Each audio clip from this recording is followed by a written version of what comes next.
Dobroveče. Na pravom ste mestu. Ovo je Ćirilica. Nije greška. I ove večeri će vaš domaćin biti, dragi kolega, Milomir Marić, a moj zadatak večeras će biti da pokušamo da ova emisija ne potraje do jutarnjeg. Se slažete? Da ne osvanemo. Da ne osvanemo. Večerašnji gost Ćirilice je predsjednik Republike Srbije, gospodin Aleksandar Vučić. Dobroveče i dobrodošli. Dobroveče vama. Dobroveče. Predsjedniče, ovo je jedinstvena prilika i verujem da mnogi čekaju, da baš vas pitaju šta nas čeka. To je i tema ove večerašnje emisije. Pa verujem da nas čeka bolja godina u smislu... Ovu smo htjeli da otpišemo zbog korone, sad se pojavila nada, vakcine su... Mnogo toga smo uradili mi u ovoj godini, u prošloj godini, izvinite, mnogo toga smo uradili u prošloj godini.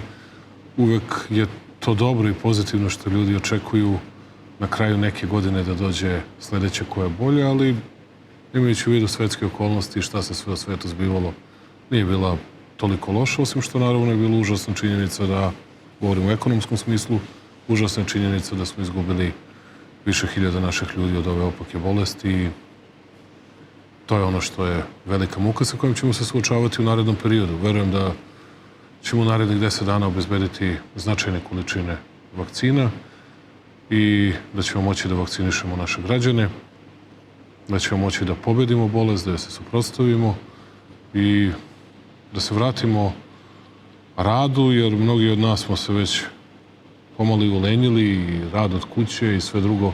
Mi obično pričamo o tome šta država da daje i šta mi možemo iz ćupa da izvučemo u kojem nije lako nešto i pronaći, ali obično se ne pitamo jesmo li radili više ili nismo. Malo ko je radio više od nas u prethodnoj godini. Ni ja nisam, ni mnogi drugi nisu, tako da morat ćemo da radimo više, da se borimo više i da imamo još bolje rezultate. I verujem da može da bude dobra godina. Može da bude dobra godina ako da mogu pošto ja znam da to kod vas ide nešto drugačije, nešto možda zanimljivije za ljude, ali da ja obavezni deo kažem kao predsjednik Republike, što je važno, pošto sam danas imao duge razgovore sa predsjednicom vlade Anom Brnabić, ministrom finansija Sinišom Malim i veoma sam im zahvalan jer dugo vremena radimo na tome. Dakle, govorimo o sljedećim merama, pre svega ekonomskim. Mi ćemo za vakcine da se borimo. U ovom trenutku jedini smo mi i malu količinu koju je dobila Albanija od zemalja Zapadnog Balkana koji imaju vakcine, ali o tom potom. Pojačavat ćemo vakcinaciju, ubrzavat ćemo vakcinaciju. Prijavilo se do 19 sati 63.000 ljudi.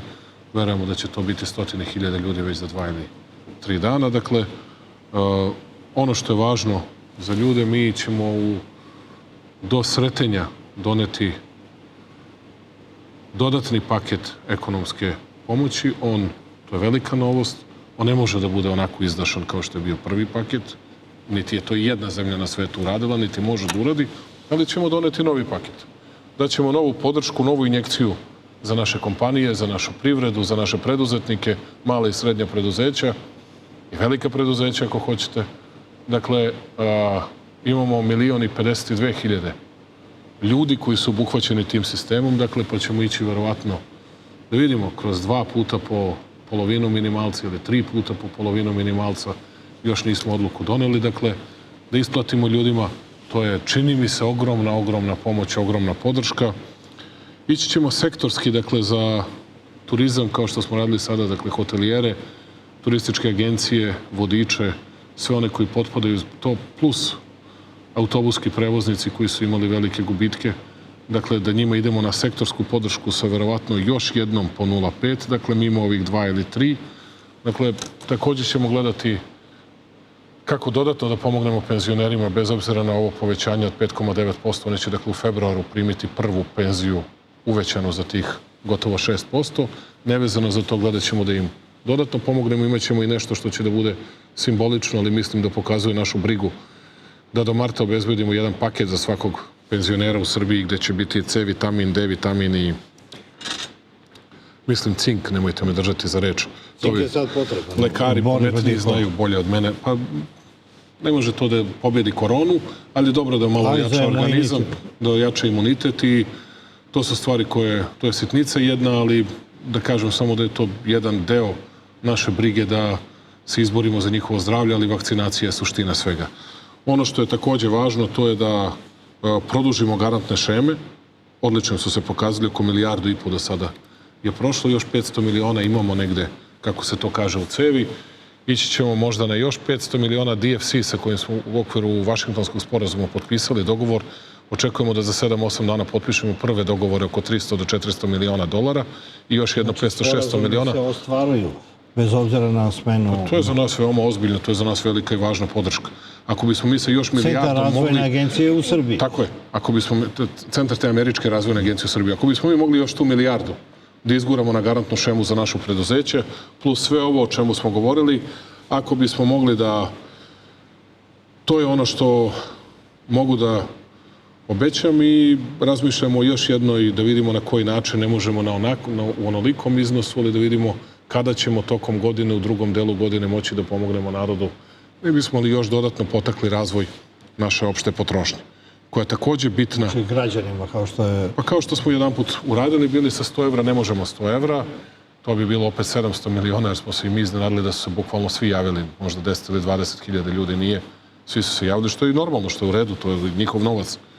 I verujem da će biti ta vrsta podrške u drugoj polovini godine u nešto manjem iznosu, ali mi, ono što kažemo, mi to ispunimo. I naravno postavlja se jedno pitanje koje je za nas najteže, to je pitanje moratorijuma za plaćanje poreza, jer kad jednom uđete u to i dvostruko, trostruko, petostruko odlaganje, onda više ne može ni poreska uprava da se snađe u svemu tome, upravo prihoda, srušite sistem, srušite sve ovo što smo gradili godinama i decenijama. Danas smo, ako mogu to da kažem u pozitivnom smislu, prepirali smo se oko toga, tako da nemam odluku oko toga. Ja sam bio najveći problem za to, da budem iskren. Lakše je da damo pare nego da sebe lažemo da nešto uspešno funkcioniše, a da samo odlažemo nečije probleme u privredi. Tako da vidjet ćemo šta još možemo eventualno sektorski da pomognemo. To su već, čini mi se, velike i važne vesti i to je pomoć i podrška. Računajte da ćemo u kešu pomoći, na različite načine, više od 1 milijarda evra. Dakle, to je nešto što niko nije očekivao, nismo na takav način ne najavljivali. Evo ja sada, posle božićnih praznika, pre malog Božića, to da najavim građanima Srbije, zato što želimo da imamo preko 5,5-6% rasta i u skladu s ovim što je i profesor Petrović rekao, veoma je važno da se ulože u javno-komunalnu infrastrukturu, zato idemo sa velikim projektima izgradnje kanalizacione mreže, prečistača otpadnih voda, svih infrastrukturnih projekata i zato ću posebno da insistiram ove godine i tu će da bude posla i za Ministarstvo odbrane i za Ministarstvo građevine, dakle, i naravno Ministarstvo policije, da za izgradnju stanova za naše vojnike, policajce, bezbednostne strukture, dakle, da to ubrzamo, da to nam se ne zasniva na 3 zgrade koje smo, ili 5 zgrada koje smo izgradili u Vranju, Nišu i Kragujevcu, već da se to proširi po celoj Srbiji, da to ubrzamo, da ljudima damo nadu i da time dodatno postičemo bruto domaći proizvod Srbije. Da li će one prognoze da se ostvare, da će Srbija biti jedna od najuspešnijih zemalja i na kraju ove godine i iduće godine, kad se računa, jer i najmoćnije zemlje Zapada imaju veliki pad? Ja sad ovde imam, Milomire, precizne podatke. Dakle, Eurozona u prvom kvartalu 2020. minus 3,2, u drugom kvartalu minus 14,7. Dakle, to vam je Eurozona. Srbija u prvom kvartalu na njihovih, dakle, minus 3,2 je bila plus 5,2, na njihovih minus 14,7 Srbija je bila minus 6,3. U trećem kvartalu Eurozona je na minus 4,3, mi smo na minus 1,4. I iza Norveške smo prvi u trećem kvartalu. Ali Norveška je minus 0,1. Prosto Norveška nije Eurozona, ali nije ni zemlja Evropske unije, ali je prosto, nismo mi za poređenje sa njima, posebno što su... Su te brojke rezultirale zapravo ovim, upravo sada što govorite, da će Srbija ponovo pomoći i mala preduzeća i preduzetnike. Videli smo i da najveće svetske sile, udar korone je bio ponajviše na njih. Mnogi su se zatvorili, ostali su ljudi bez radnih mesta. U onom prvoj pomoći smo mi sačuvali mnogo radnih mesta. Je li to sada mogućnost da mi opet damo pomoć? Jeste, ali nije to baš sve tako povezano kako ste preneli, ali je sve važno, naravno. Dakle, ja ću samo da vam pročitam jedna od, recimo, Crna Gora u trećem kvartalu ima minus 26, a mi minus 1,4.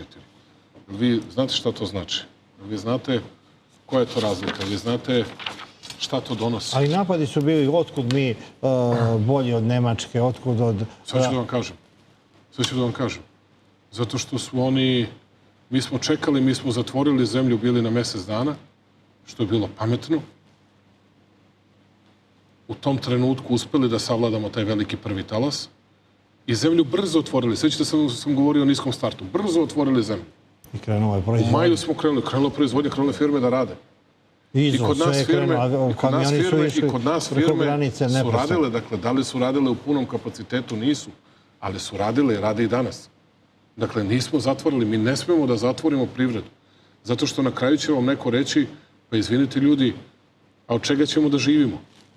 Kada prođe cela priča oko korone. Dakle, borili smo se sve vreme da nabavimo respiratore, da nabavimo maske, da nabavimo rukavice, da nabavimo skafandere, da nabavimo lekove, jedne, druge, treće, da proizvodimo lekove u Srbiji. Sve što je trebalo za proizvoditi u Srbiji, proizvodili smo. Imali smo nedostatak graška jedino na 8 dana. Ništa više u Srbiji nikada nije nedostajalo. Ništa. Bolnice smo izgradili za samo 4 meseca. Dižemo podigli klinički centar u Nišu, dižemo klinički centar Beograd, dižemo klinički centar Vojvodine. Dakle, klinički centar Kragujevac koji takođe 30 miliona evra treba da košta. Koji sad treba da prođe tendersku dokumentaciju i da se ide na javnu nabavku. Dakle, hoću vam kažem, plus 10 bolnice. To su Vranje, Leskovac, Prokuplje, Pirot, Kikinda, Vrbas, Smederevska Palanka, Aranđelovac, Loznica, Gornji Milanovac. To su 10 opštih bolnica koje radimo i sad ćemo još bolnica da krenemo da radimo. Dakle, ja mislim da su to velike, velike stvari za zemlju koje smo radili. Ali smo uspeli sve to zahvaljujući reformama iz 2014. Žestokim, strahovito važnim reformama, donošenjem novog zakona o radu, protiv kojeg su svi bili, ako se sećate, koji nam je doneo odlične rezultate, i, rekao bih, merama fiskalne konsolidacije. Svi su se bunili, a danas imaju penzije svi veće. Nadam se da će mi za koji dan i otac izaći iz bolnice. On je, recimo, kada smo smanjivali penzije, pošto je imao veoma visoku penziju, kukao zbog toga. Pa govorio je da nije fair da oni koji su imali najviše penzije, da oni najviše. Ali sad, Boga mi, ima veću razliku u plusu u odnosu na to koliko ima u minusu. Sad se ne buni. Sad je u redu. Tako da, što također razumem, to je sve ljudski. Ali ti ljudi nisu razumeli da tada nije bilo ništa.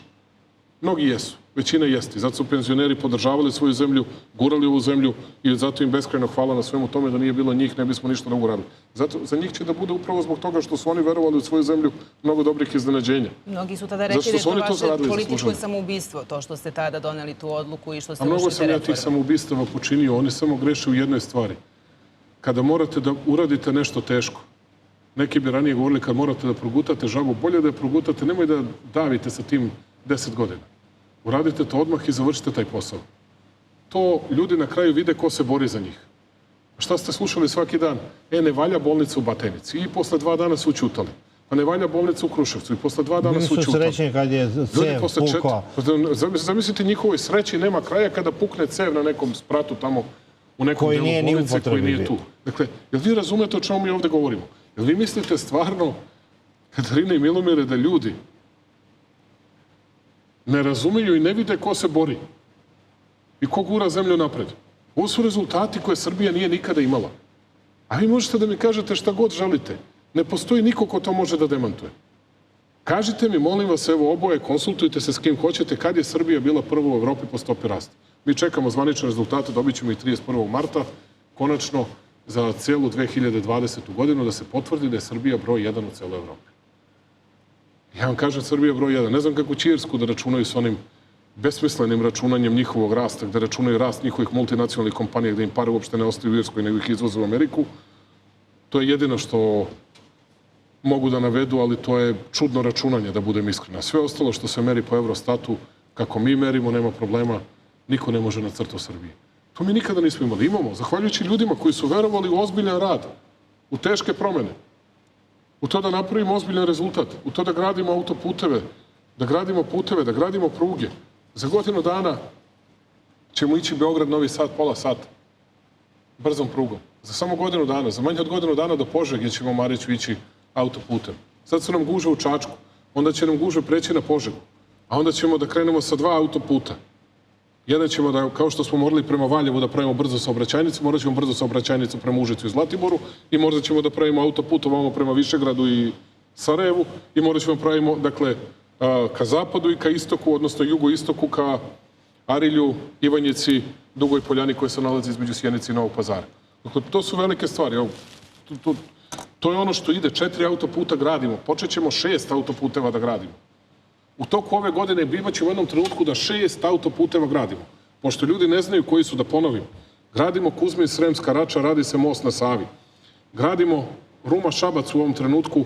Već 28% su završeni radovi na mostu preko Save, koji je najkomplikovaniji objekat na putu Ruma-Šabac. Dakle, gradimo Preljina-Požega-Čačak, Požega autoput 31,2 km, da bismo zaobišli Ovčarsko-Kablarsku klisuru, idu najteži tuneli kroz planinu Jelicu, Laz i ne znam kako se zove drugi, nije ni važno. Dakle, sa oko 3 km, fantastični tuneli, završavamo ove godine. I 4. je Moravski koridor, koji su napadnuti tamo od Pojata, Ćićevca, dakle u tom prvom delu Mrzenice prema Stalaću i Kruševcu. Dakle, a posle ide prema Trsteniku, Vrnjačkoj Banji, Kraljevu i od Kraljeva ka Čačku, da bi to sve spojio. Mi ćemo posle toga, gotov je projekat, treba se razgovara sad oko prostornog plana i da vidimo šta ćemo sa eksproprijacijom, da ubrzamo to oko Požarevac, Gradište, Golubac. Sve sporo to ide. Prvi projekti dolaze i za Karađorđe. Dolazi vam, Kinezi rade Fruškogorski koridor, to je Novi Sad sa mostom u Kovilju, koji nas spaja sa Rumom. Dakle, Beograd-Zrenjanin. Radimo uveliko brzu saobraćajnicu Iverak-Lajkovac, dakle Valjevo-Lajkovac. Vi ljudi vidite šta se tu sve radi. Završili smo sve prema Bugarskoj, Bojko Borisov, razgovarali smo pre neki dan, oni će do kraja godine da završe sve kompletno od granice do Sofije i onda ćemo da imamo autoput do Istanbula. Autoput do Istanbula. Zašto će svi da idu preko Srbije? Najbolje će da bude da se ide preko Srbije. Time ćemo mi da zarađujemo pare. Bila je velika opasnost da Srbija bude slepo crevo kad su kasnili koridori, kad su pravljeni... To je bila najveća opasnost. Zato smo morali brzo da gradimo. Tad trebalo Rumunija sve da preuzme. Preko Vidine, onda je trebalo da se bez granica putuje skoro do Istanbula. Sreća je naša jedna mala da su Rumuni i Bugari imaju samo 2 mosta preko Dunava, ali neću ja dalje o tome. Što su oni mislili da smo, što su neki mislili, ne oni, što smo sami to sebi uradili, da smo nestajali kao tranzitna zemlja, nikakve puteve nismo imali, nikakve autoputeve. Sad smo nagrnuli da sve to uradimo brzo. Šta Srbija dobije od svega toga? Nije retko da čujemo šta će nama ti putevi, imamo mi druge probleme. Nisam ja to čuo ni od koga. Ljudi najviše traže puteve. To može da vam kaže Katarina neko u Beogradu ko ništa ne zna o tome, to ljudi na terenu sve znaju. Da mi nismo prvi, nego smo najgori, da oni su napravili neku matematiku, da Srbija ipak sporo napred, da sve zemlje napred, da to ipak nije toliki... Koliko, ne razumijem, ko kaže? Pa razne analitici ima čitavi listovi. Ne postoji nijedan analitičar koji to može da kaže. Ali to su listovi koji izlaze samo sa napadima na ekonomiju. Ne, to nije sporno. Oni izlaze samo, postoje razni listovi, oni uvek kažu... I vreme, oni govore da sve to ne postoji. Iako je Fiskalni savet to podržao... I MMF rekao, Svetska banka rekla, i BRD rekao, i sve svetske institucije rekli. Pustite vi to. Znaju oni svi da je to tako i ne brinite. A šta ćete kažete za platu? Pošto ljudi pričaju da vidimo šta imamo u svom džepu. A tebi su napada da neće plata 500 evra i uspeo si da isteraš. Dobro, evo vam Beograd. Čak se zareka urednik NIN-a, ne znam šta će da uradi, da će ostavku dati ako bude... Ne, nije. Rekao da će da budem fair, rekao da će da se izvini, a onda se kao izvinio, eto. Formalno ispunio to. Nije mi ni trebalo to. Nije mi to mnogo značilo. Mnogo mi više znači to da ljudi vide da ispunjavamo svoje obećanje. Šta je suština? Nama je za 180 evra skočila plata, recimo, u Beogradu u prethodnih 7 godina. Za 180 evra, za 40%. Mi smo bili 4., 5. plata u regionu. 4. plata u regionu smo bili, imali smo platu 330 evra. I danas smo prvi u regionu. Dakle, da imate u vidu, danas smo prvi zvanično u regionu, ali će ta prednost naša da raste. Dakle, da samo imate u vidu kako je to izgledalo. Dakle, mi smo bili na 329 evra i tu teškoj fiskalnoj situaciji na 78% javnog duga u odnosu na bruto domaći proizvod. Crna Gora je imala 510 evra, Bosna i Hercegovina je imala 385 evra i uvek je bila posle drugog svjetskog rata za nijansu ispred Srbije, tada je bila nešto više ispred Srbije i Makedonija je tada imala negde oko 330 ili isto kao mi. Albanija nešto ispod. Mi smo danas na 511, 512 evra, Crna Gora je na oko 509, ovi svi ostali su značajno ispod. Dakle, značajno ispod. Pri tome Srbija sad raste, jer Srbija će u januaru, već u februaru da primi veće plate, to je najlošiji mesec. Inače, ali zato treba gledati mart mesec. U martu će naše prosječne plate biti oko 535, 536 evra, sve ove ostale plate ili ostaju ili će da padaju. Pri svemu tome nama zaposlenost raste, a u mnogim od ovih zemalja nezaposlenost raste. Dakle, samo hoću da ljudi to imaju u vidu, da to ljudi vide kako to izgleda.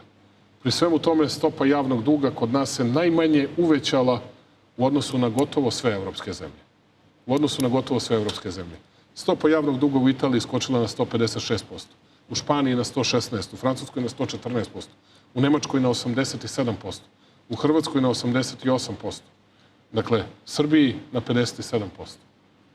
Kada sam postao predsjednik vlade, bilo je 78%. A 2012. kada je sve nasleđeno, bilo je 56%. Tad smo imali i poplave, i korone, i pakao od neuređenog sistema i od svega drugog. Mi smo, dakle, jednakom brzinom rasli i nismo se brže od toga zaduživali, što je gotovo neverovatno za ovakve uslove. Što je mnoge bunilo, nikom nije bilo jasno kako. Pa tako što smo napravili zdrav sistem, tako što smo napravili čvrste javne finansije. Ja sam zahvalan svim našim odličnim ministrima koji su tu bili, ali i predsjednici vlade Ani Brnabić. Dakle, i dobro smo to radili, disciplinovano, odgovorno, ali smo mnogo ulagali u infrastrukturu i u sve drugo, tako da to su stvari koje su važne. Mi smo ove godine moramo, osim ovih stvari, moramo dodatno da ulažemo u mehanizaciju poljoprivrednu.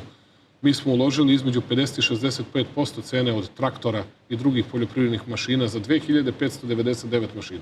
2600 novih traktora u Srbiji, gde smo mi platili između 50 i 65%. Moramo da povećamo te brojeve, moramo to da uradimo u narednim godinama do broja 20.000 traktora, stare, zastarela mehanizacija, moraju ljudi da ih motivišemo da ostanu na selu, da pomognemo još više, to je strahovito važno za nas.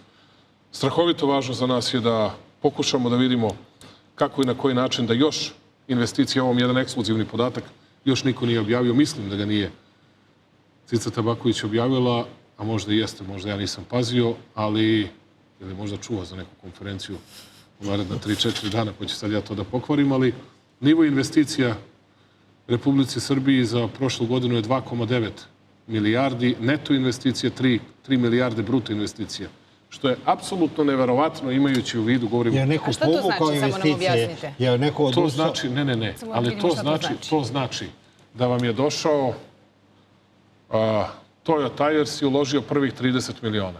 To znači da vam je došao Bojsen u Suboticu i uložio 25 miliona. To znači da je CTF uložio 49 miliona u Pančevu. To znači da je Brose uložio 46 miliona. Ja sam sad cifre otprilike govorio, nemojte mi držati za reč, ali da ne bih govorio otprilike, ja imam tačke.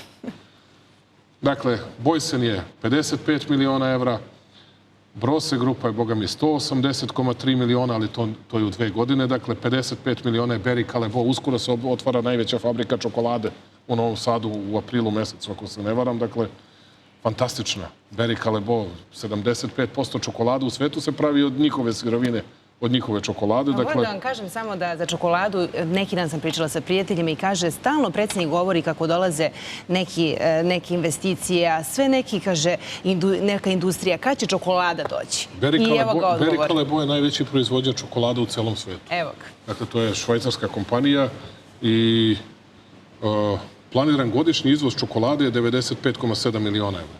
Ling Long u Zrenjaninu, oni ljudi ulažu 800 miliona evra, to su ovi Kinezi, izvanredno.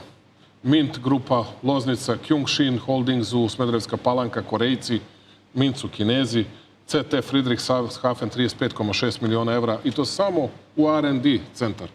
A neću da pričam da pravi jednu pa hoće drugu fabriku. Fantastična fabrika u Nemačkoj. Na njoj mi je Merkel čestitala, iznenadila se. Fantastičan čovjek i fantastična fabrika. Xinyu, to su ovi farovi, žmigavci i ta ostala čuda, nova fabrika u Nišu. 7. fabrika koju ću da otvorim u Nišu. 7. fabrika u Nišu. Sve su fabrike pogasili, 7. fabrika koju ćemo da otvorimo u Nišu.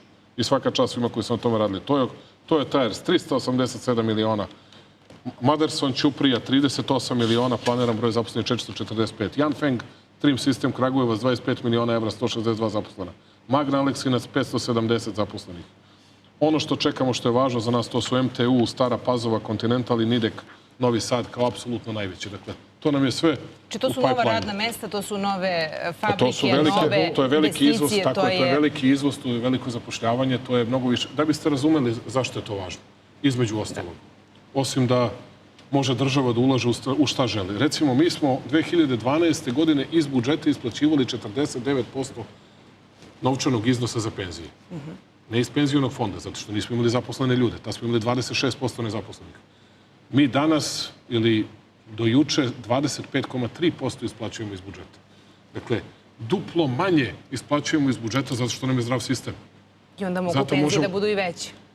Možete nešto da povećavate penzije, jer tu imate dva uslova MMF-a i Svetske banke. To je plate i penzije od 11 do 7, dakle u zavisnosti 11, 9, 10 do 7% u ukupnom BDP-u da učestvuju. Dakle, to su njihova merila, o tome morate da vodite računa, odnosno u samom budžetu. Dakle, ono što je za nas veoma važno, to je da mi time imamo više sredstava za ulaganja, da ponovo podižemo, jer taj rast kada ide, tada sve vam zavisi od rasta. I ako budemo imali preko 5 i 6% sledeće godine, na ovih sadašnjih -1 koji očekujemo završimo godinu, a ne na -20 kao što će neki da imaju. Pa je onda lako da imate -6, još vam treba 5 godina da stignete do nule. A mi ćemo biti u +5 za godinu dana kada će mnogi da budu na -10 i ne znam koliko. To su ogromne razlike. Za 3-4 godine se menja politika regionalna, za 3-4 godine samo uspešne ekonomije menjaju se svetski okviri. U svetu se promenilo to da su Kina i Nemačka drastično napredovali. Drastično napredovali zahvaljujući svojim ekonomijama. Rusija zahvaljujući svojoj vojsci. Ali Kina i Nemačka zahvaljujući svojim ekonomijama. Sad je pitanje samo godine kada će Kina postati prva sila po ukupnom BDP-u, po, dakle, apsolutnim brojevima. Tako da, kako bih vam rekao, ogromne su promene u svetu. Zato je važno da se ovim bavimo više nego što smo se bavili. Da li su te fabrike radile u vreme korone? Govorilo se da su i u Nemačkoj, i u Italiji, u Austriji te osnovne fabrike zaustavile proizvodnju. Mi proizvodimo delove. Uglavnom jesu, a negde nisu. Ali, slušajte, kad imate toliko stranih investicija, recimo kad imate i nemačke, i kineske, i japanske kompanije, su mnogo ozbiljni ljudi. Oni to ne rade zbog 1 ili 2 godine profita. Ko misli da je Železara Smederevo radila profitabilno? Pa naravno da nije. Ali zahvaljujući i prijateljstvu koje imamo sa Xi Jinpingom, ali zahvaljujući njihove opredeljenosti da urade to su napravili kako treba. Imate Dr. Edker fabriku koju smo ovde otvorili, to su i pudinzi, prašak za pecivo i tako dalje, što sam uživao gledajući kako ljudi prepravljaju. Mislite da će ti ljudi porodične kompanije da zatvore fabriku posle 1 godine zato što ima... Ne, oni neće ni da kukaju. Oni rade 10 godina da bi mogli tako 3 godine da finansiraju i da opstaju i bez toga.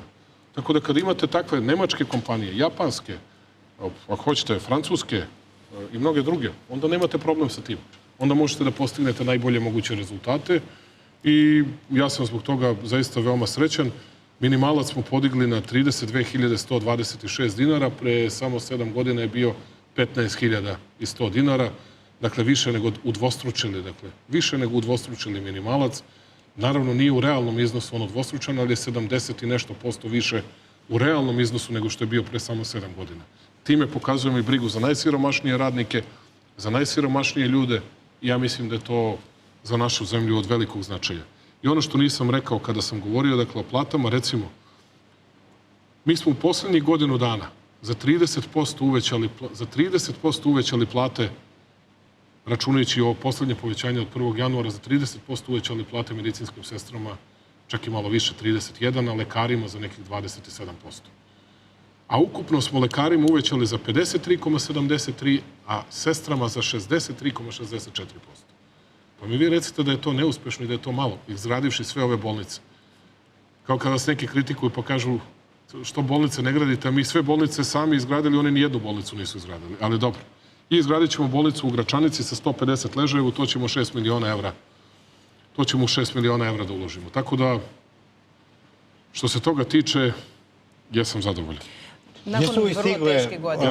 Ja znam da ovo ljudi najmanje gledaju, oni više vole kada se svađamo sa nekim, Ali ovo ja su mislim da vrlo ovo važno. Biće optimistični i stavovi, s biće tim da je i bila slavlje. jako teška godina iza nas i ovo nešto daje neku Pojavila nadu. se vakcina na kraju Svetlo godine. na kraju tunela.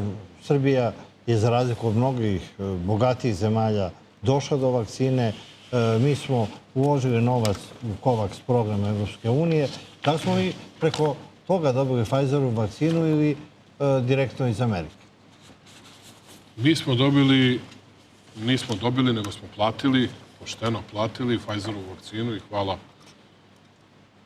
toj američkoj kompaniji koja je želela da nam proda vakcinu, jer smo mi mala zemlja i kao što vidite niko u regionu sem te male količine koju je Albanija dobila, niko nije dobio u našem regionu, da se poredite s Nemačkom. Dakle, niko nije dobio vakcinu sem Srbije. Mi smo je platili i da je nismo platili, mi ne bismo imali vakcinu u ovom trenutku. Mislili smo A u na vreme, novinama u regionu pitaju da kako je Vučić došao do vakcine. pa tako što smo se oslanjali na sebe i na sopstvene snage. Da smo čekali A da da nam vam kažem, udele iz Evrope... ja sam ipak bio dobar đak. Nekim godinama među najboljima. I na fakultetu i u školi. Znate, morate da radite, da učite i da se spremate za svaki scenarij. Kao da sam znao da ćemo to sa COVAX-om, iako imam ogromno poverenje u Olivera Varheljija, u Evropsku uniju, kao da sam znao da ćemo da čekamo malo duže. I od COVAX-a sasvim izvesno u januaru neće biti ništa, vidjet ćemo kasnije kada će doći. Ali zamislite kako bi građani Srbije gledali da se svi vakcinišu u Hrvatskoj, Mađarskoj, Rumuniji i Bugarskoj, to su zemlje Evropske unije, a da mi nemamo nikakvu vakcinu. Srećom, mi smo to negde naslučivali, počeli smo na vreme time da se bavimo, napravili smo takozvane bilateralne ugovore dvostrane ugovore sa Pfizerom i sa Rusima. Tu sad imamo manju isporuku nego što je trebalo, ali verujem, ako bude trebalo, pozvaću i predsjednika Putina. Dakle, Manturovu hvala svakamu čast i na angažmanu i na trudu i na svemu do sada. Nadam se da će kineska vakcina koja je registrovana u Kini, da će nam biti dostupna. Pisao sam pismo Xi Jinpingu, molio sam ga. Mnoge zemlje, poput ta vakcina je izuzetno kvalitetna. Turske uzeli su u kinesku. Jeste, ta je vakcina isto izuzetno kvaliteta i verovatno najskuplja vakcina. A ja sam molio čak i Popu za nas, zato što oni to drže takozvane žive viruse, koliko sam ja razumeo, u ćelijskim membranama, a onda ih na kraju termički obrađuju i od toga prave vakcinu, ready to use, uzmete, date vakcinu, nemate šta da merite na vagu ili ne znam kao što radimo sa nekim drugim vakcinama, tako da nadam se da to u narednih 7-8 dana rešimo. Ministri su vakcinisani Pfizerom vakcinom, Ivica Dačić, Vulin i još Đerovek ruskom. Najavljuje se da ćeš ti biti vakcinisan kineskom. Oni su najavili.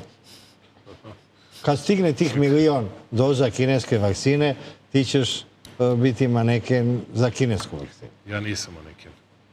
Ja nisam maneken i kao da sam znao kakvo zlo leži u nekim ljudima, potpuno slučajno se niko u mojoj porodici nije vakcinisao, iako bi trebalo roditelji da mi budu među prvima zbog godina starosti. Ali tebi su napali da si negde sklonio, ukrao 187. Ne, rekli su da sam ukrao 180 nešto vakcina. Šta će vam toliko vakcina? I kako ih kriješ? Evo, imaš neki frižider. Držim ih u sanduku uz sanduku s kiseli kupus. Pošto je Pfizerova minus 70, kako ti ostvaruješ? Ja stvarno ne znam šta. A otkuda to? Zašto? Pa što postoje ljudi koji samo mrze, šta sad? I zato što je to samo refleksija, polaze od sebe. Znaju šta bi oni radili. To meni ne bi palo na pamet da nekoga optužim za tako nešto. A njima padne. Šta da radite? To je ni prvi, ni posljednji put. A što se toga tiče, dalje više volim kiseli kupus nego bilo kakvo vakcinisanje. A ja se nadam mi ćemo krenuti u razgovore i oko AstraZeneca, krenut ćemo sa mnogim drugim, ima još ljudi u Aziji koji nabavljaju i koji proizvode razne vakcine. Vidjet ćemo. Naša agencija za registraciju lekova je jedna od najstrožih. I to je važno pomenuti da... A dobro, ljudi, opustite, to je sve u redu. Pa sve su odlične vakcine, naravno, mislim, ljudi. Ne, nego mi znamo bolje nego što zna HNS ili NHS u Britaniji, ili nego što znaju Amerikanci, ili nego što znaju Nemci, ili nego što znaju Kinezi, ili nego što znaju Rusi. Ali naš narod veruje našima. A to je u redu. Naša država, Naša država, zato naša država, koliko smo čekali dozvolu za rusku vakcinu. Mnogo. Koliko smo čekali za sve drugo i to je sve u redu. Naša država, naši stručnjaci to ispituju. Kako to ide s tim, otkud ja znam, oni to probavaju tamo na tim raznim životinjama, na ovome, na onome, kako tu idu ti eksperimenti. Gledaju sastav, proveravaju kako to sve. Čitaju dokumentaciju, jedino što sam zapamtio, što sam ih molio da čitaju brže. Molio sam ih da čitaju, pa imaju 1200 strana da čitaju, tako su mi rekli. Ja sam rekao, dobro, a za svaku vakcinu 1200 strana. I da se sve proveri. I Srbija će biti među prvim zemljama koje će... Taj neki GNP koji će ga znati šta mu to znači. Koje će moći da ima više vakcine i da biramo. Ta kineska, možda 1.000.000 doza, nama su potrebni... Kad bi došlo 1.000.000 doza, onda da kažemo ljudima, dođite i dan-noć vakcinišemo ljude, odradimo objekte i... A kakav je plan? Mnogi ljudi se prijavili, najavljaju se vakcinisanje. A imate plan, slušajte kakav vam je plan. Vi kažete na kliničkom centru, dajte da damo vakcinu i to je sve super i primi 335 lekara na kliničkom centru, ali njih da li 900 hoće da primi i rusku, a njih ne znam koliko žele da primi kinesku. A to je sad političko opredeljivanje? Pa nije političko opredeljivanje. Svako ima nešto svoje. Iznenadili biste se. Ja sam video mnoge rusofile koji prvo traže da prime Pfizeru, a video sam mnoge druge koji su čuli argumente tako je, koji bi hteli da prime neku s istoka. Prosto svako. Slušajte ljudi, mi smo jedna od retkih zemalja koja ljudima omogućava neku vrstu izbora, prava na izbor. Svi ljudi kao što se razumeju u politiku, sad se razumeju u vakcine, sve znaju, tako da pustite ljude da izaberu, a naše je da svaka od tih vakcina bude dobra, da ostvari dobar efekat i... Treba li da nas straši koliko ste upućeni u to što čitamo svakodnevno da će nas usloviti tim COVID pasušem i u zavisnosti od čega? Što nas plaši kad ćemo svi da primimo vakcinu? Ali važno je koju. Nije važno. Jel nije važno? Nije važno i ne može niko da vas uslovi. A da li je istina da... Jel mislite da će tako pola sveta da kažu ne može da putuje nigde? A da su Viktoru Orbanu zapretili da Mađari neće moći da putuju u Evropsku uniju ili da uđu u avion zato što je uzeo rusku. Eto. Nisam to čuo. Čuo sam da ga napadaju zato što koristi rusku vakcinu i da slušaju evropska pravila. On im je rekao da ima problem sa evropskim pravilima zato što nije dobio dovoljno vakcina za spiskove koje je poslao. Tako da... Kako ćete to da izvedete? Samo mi to objasnite. A kako ćete to da izvedete? Da kažete ljudima, vi koji ste primili vakcinu koja mi nismo mogli da vam obezbedimo 4 meseca, a vi ste obezbedili na neki drugi način, mi vam sad ne damo da uđete tu. Pa ne damo ni jednom stanovniku Rusije da uđe. Pa ne damo ni jednom stanovniku Kine da uđe. Pa ne damo ljudima iz Pakistana da uđe. Pa ljudima iz Emirata ne damo da uđe. Pa ko će da im investira? Pa ne damo nikom iz Bahreina da uđe. Pa ne damo nikom iz Turske da uđe.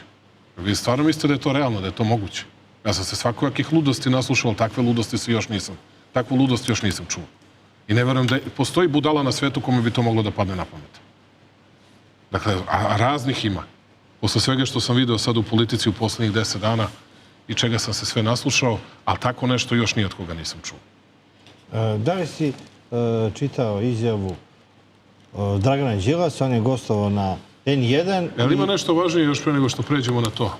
Dakle, da vidim ja... Kaže, Vučić, posle svih tih rezultata, puteva, stranih investicija, borbe protiv korone koja je pohvaljena i u inostranstvu i govorilo se da Srbija ima najbolje rezultate kad se uporede matematički. Evo, ja ću da vam pročitam samo kad već govorite o tome. U ovom trenutku broj smrtnih slučajeva na 100.000 stanovnika. Sa rezervom samo uzmite to da neke od manje razvijenih zemalja, odnosno neke od zemalja koje malo testiraju, ne mogu da vam daju tačne podatke. A vi znate ko od ovih zemalja malo testira, neću ja da govorim. Slovenija ima 144 mrtva na 100.000 ljudi. Severna Makedonija 126. Bosna i Hercegovina 123. Sa drastično manjim brojem testiranih nego što je ovde. Bugarska 115, Crna Gora 115, Mađarska 110, Hrvatska 107, Rumunija 85, Srbija 51. Stopa smrtnosti u regionu. Bugarska 3,9, Bosna i Hercegovina 3,74, Mađarska 3,11, Severna Makedonija 3,03, Rumunija 2,48, Slovenija 2,15, Hrvatska 1,99, Crna Gora 1,4, Srbija 1,0. 1,40 je Crna Gora, to je 1,4. Dakle, samo sam to pokazao i to možete da vidite ovde na ovoj tabeli, da to svi ljudi vide. Niti ima laži, niti ima prevare. Kada govore zašto kod naših lekara veća smrtnost? Pa zato što se bore, zato što hospitalizujemo ljude. Zašto stavljamo ljude u bolnice? Zašto se borimo za život ljudi? Najbolje da pustimo da kažemo imamo 2.500 ljudi u bolnicama, nećemo više od toga ni da imamo. Nama su bolnice prepune sada sa 6.000 ljudi kada ih imamo. Imali smo u jednom trenutku 10.000 ljudi u bolnicama. 10.000 ljudi smo imali u bolnicama. Možda ćemo opet da imamo u februaru ili martu. Ako nam dođe ovaj britanski soj ili kako se to zove. Taj novi soj. Dakle, ne razumemo. Ali to je samo da neko pronađe nešto da kaže loše o svojoj zemlji. Borili smo se dobro, narod se izborio dobro, imao poverenje u svoju državu, država se pokazala kao efikasna, sposobna. Pokazalo se da imamo bolje rezultate nego čak i ove zemlje koje su bukvalno zaključane bile, koje su od sredine decembra do sredine januara obustavile bilo kakav život. Da ne trčimo da pred ne rudu. malerišemo. Ne, da ne trčimo pred rudu, zato što će to njima pokazati rezultate. U to nemojte da imate sumnju. To je nešto što... Sad nisu To pokazali. je nešto što donosi rezultate bez ikakve sumnje. Međutim, to im donosi i strahovito negativne ekonomske efekte. A mi moramo da vodimo računa. Jer da bismo sve ovo uradili o čemu sam pričao, mi to moramo sami da platimo. Mi smo za COVAX program pratili $4,8 miliona. I zato čekamo od Evropske unije da dobijemo taj paket vakcina. Platili smo za razvoj vakcina na donatorskoj večeri u Briselu 2 miliona evra. Dakle, 6,5 miliona evra smo mi već na to potrošili. Što još čekamo? Kako će da nam se vrati? Mi sve ovo sami plaćamo. Sve ove vakcine sami plaćamo. To su skupe stvari. Dakle, sa transportom i sa čuvanjem i sa svim drugim skupe stvari. I sve dajemo besplatno. I imamo ih i obezbedit ćemo i dalje. Dakle, to je ono što je za nas veoma važno. Zdravlje ljudi, mesto broj 1, ali odmah iza toga životni standard ljudi, ekonomija, da nam nestane zemlja. Da guramo zemlju snažno napred, da guramo zemlju napred. Da se borimo za svaki radni dan, ne za svaki neradni. Ja kad čujem nedelju da proglasimo neradnom, subotu da niko ne sme da radi, ma ne može. To idete u neke druge zemlje, to tamo radite i to obećavajte narodu. Ja neću. Ja neću. Da zabranjujemo nekom da radi nedeljom. Stvarno. Što da zabranjujemo nekom ako je neko vredan i hoće da zaradi pare? Što to tebe briga? I oni kažu to je evropski zahtev, da to neko nama uslovljava. Pa dobro, neka onda lažu narod da mi imamo takvu situaciju kao što ima Finska, pa da to sebi možemo da priuštimo. Ja vam kažem, ne možemo. Ne možemo. I treba da se ponosimo time da radimo više. Mi nemamo more. Mi nemamo prirodna bogatstva koje će nam doneti milijarde. Imamo jadarit, odnosno litijum. I da to umirem od smeha kada gledam demonstracije koje organizuju. To je nešto najsmešnije. To sam ovde doneo, spremio sam. Ja moram ovo što sam spremio da pokažem. Da narod zna, demonstriraju u zapadnoj Srbiji, tamo Krupanj, Loznica, Ljubovija, Mali Zvornik. Stalno demonstriraju, kažu zbog Rio Tinta tamo će da nastane katastrofa. Prvo neće nikakva katastrofa da nastane. A zašto demonstriraju i protiv koga? Dakle, u periodu od 2004. do 2012. kompaniji Rio Tinto, odnosno Rio Sava u Srbiji, izdali su 8 rešenja o istraživanju, produženju istraživanja i nastavku istraživanja. A onda su im doneli ključna dokumenta u 2011. i 2012. 1. februara 2012. pre izbora. Dakle, tad su izdali prvo rešenje za izvođenje radova za takozvano bušenje bušotinu velikog prečnika. Izdali je Đilas, Dulić, Mlađan Đorđević, Boris Tadić i svi ostali. I sad idu, demonstriraju protiv sebe. Pa nisam to ja potpisao, nego oni. Šta treba platimo? 100 milijardi odštetu ili ne znam šta već nekome. Oni su potpisali. Pri tome da su me pitali, ja bi im uzao pare, pa bi im onda to tek potpisao. Uzao bi im za to bar 100 miliona evra u to vreme. Oni nisu uzeli Srbija dobila nešto od Rio Tinta. Ni dinar. Kažu da su uložili 7,4, ne znam, kažu 120 miliona do sada. To su njihove pare za njihove potrebe. U istražna prava. Mi nismo ni dinara dobili od toga. Bar bi im 100 miliona uzeli tada. Ovako, to je bogatstvo od kojeg će da procveta. jedan deo Srbije. Najbogatiji čovjek sveta je Elon Musk, koji ima firmu Tesla, koji proizvode električne automobile koji su bazirani na litijumu, na bateriju. Mi nećemo da dozvolimo nikakvo bušenje, nikakva čuda dok se ne napravi najveća fabrika baterije u Srbiji. Da se ovde proizvede baterija, za autobuse, automobile, da se ovde baterije proizvode, 5% ide rudna renta od ukupnog prihoda za državu, a ovde fabrika velika koja će da bude fantastična za električne automobile, električne autobuse i onda izvoz u ceo svet odavde. Bez toga neće niko da dobije pravo za bilo šta. Evo to im unapred kažem, da znaju. Pošto to da odnesu u kovertu i nekom da stave u džep, ko što su nekad radili, i da im potpisuju, a da dinara ne dobijemo. Taj film da gledaju neće. A nema problema, investicije su velike, da razgovaramo, da vidimo šta Srbija dobija. Ne šta će nama da stave, već u džep, nego šta će državi Srbiji da stave u budžet. I šta država Srbija od toga dobija. Pa kad vidimo šta država Srbija dobija, dođite da pregovaramo. A da zaštitimo životnu sredinu, da zaštitimo ljude i da im garantujemo sigurnost. Pored ekonomske obnove Srbije, ti si najavio i duhovnu obnovu Srbije. Deo te duhovne obnove je i tvoj boravak za Božić u Hilandar. Odakle si poslao poruke? Ja mislim da je za nas važno da prvo, to je za mene bilo veliko iskustvo, mnogo sam toga naučio. Hvala igumanu Metodiju, hvala ocu Teodosiju, Teodoru, Aleksandru, svima koji su tamo o nama brinuli. Hvala i ministru Popoviću koji mi je pružio podršku na tom putu. Hvala svim ljudima koji su nas zaista tamo na divan način dočekali. Mnogo sam toga naučio i mnogo toga dobrog video. To je bila zvanična, inače, poseta Hilandaru.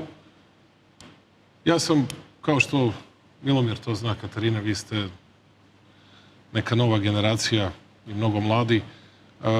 Recimo, na Hilandaru imate drugačiji odnos prema našoj istoriji, prema pojedinim pitanjima, kao na primjer prema Aleksandru Obrenoviću. On je spasio Hilandar, kad je Hilandar već de facto bio u bugarskim rukama. I Zograf, već su preuzeli Bugari. On je došao sa olimpijade, se vraćao 1896. godine, dakle, i isplatio sve dugove i tako je uspeo da sačuva Hilandar u srpskim rukama. 7 godina kasnije mi smo ga na junački način ubili, slabovidog čoveka i njegovu ženu, i mnogo puta ih izboli, valjda je trebalo cela armija da se angažuje. I time smo se ponosili ceo jedan vek i malo više od toga. Ali na Hilandaru takve reči nećete čuti o spasiocu Hilandara kakav je bio Aleksandar Obrenović. Kome su i uručili Miroslav Jevanđelje u znak za hvalnost. I on je doneo i svoju zastavu tamo i on je uz kralja Milutina, naravno, Svetog Simeona Mirotočivog, odnosno Stefana Nemanju, i Svetoga Savu, razume se, najvažniji za postojanje manastira Hilandar. Zašto je to važno? Dakle, mi smo u prethodnim godinama, ako mi dozvolite na ovakav način, pretpostavljam da je gledalcima dosadno, ali me, molim vas, pustite, jer ja nemam priliku, ne gostujem često po televizijama, više odgovaram na pitanja novinara i onda ovakvu priliku uvek kod vas na televiziji želim da iskoristim. Dakle, naš je cilj bio prvo da onu glad, bedu i očaj koji smo nasledili, lopovluk, kriminal, tajkunsku vladavinu, da to zaustavimo. Da sprovedemo teške reforme, da zemlju ekonomski podižemo, da ono što ljudi nisu verovali, da podignemo zemlju, da budemo prvi u Evropi, ali ne od pozadi, nego spreda, da se zna da Srbija može u ekonomiji da bude najbolja, u stopi rasta, ne samo u odbojci, rukometu i košarci. Sad ćemo i u rukometu da im pokažemo, i u odbojci ćemo da pokažemo, i u ulaganjima, i na sve druge načine, da i u tome možemo da budemo. U odbojci smo im odavno pokazali. Sad ćemo i u rukometu da im pokažemo to. Dakle, suština je u tome da ako smo mogli u svim tim sportovima, pa možemo u ekonomiji. To je bilo najvažnije da se uradi. Time smo mogli da pomognemo našem narodu u regionu, da obnovimo veze sa našim narodom i u Crnoj Gori, i u Severnoj Makedoniji, da pomažemo naš narod u Bosni i Hercegovini i Republici Srpskoj više nego ikada. U svakoj opštini u Republici Srpskoj Srbija gradi dom zdravlja, školu, bolnicu, vrtić, donira. Dajemo novac i za budžet Republike Srpske i time se ponosimo, a ne stidimo. pomažemo, kome god se nešto desi, mi smo tu da pomognemo. Dakle, sve smo to morali da uradimo i ekonomski da napredemo. Da ulažemo u infrastrukturne projekte, da povećavamo plate, da povećavamo penzije, ali da ne ugrozimo budućnost. To je bila jedna stvar. Druga važna stvar je, u tom periodu samo smo kukali, govorili o sebi sve najgore, a loše je da govorimo o sebi sve najbolje, vrlo loše, ne treba u tu krajnost da odemo nikada. Svima smo se izvinjavali za šta treba i za šta nije potrebno, ali nismo poštovali ni tuđe, ni svoje žrtve suštinski. Mi smo tek od skora, od pre 7 i 5 godina, počeli da obeležavamo Oluju, najmasovnije proterivanje stanovništva jedne evropske zemlje posle Drugog svetskog rata, tragedija stravična krajiškog i srpskog naroda i stravičnu našu tragediju NATO agresiju. Počeli smo da je nazivamo NATO agresijom. Da ne nazivamo intervencijom i kampanjom. Da proslavljamo za mene su kampanje, izborne kampanje. borce sa Košara koji su bili zaboravljeni. Dali smo bulevaru u Beogradu ime Heroji sa Košara. Podižemo spomenike herojima sa Košara. Dakle, gledamo da pomognemo koliko možemo. Ulice dajemo širom Srbije ljudima koji su poginuli na Košarama. Dakle, za mene je to jedna od velikih i važnih stvari. I ne zaboravite, treća stvar. Postoji nešto što čini i nacionalno i duhovno jedinstvo.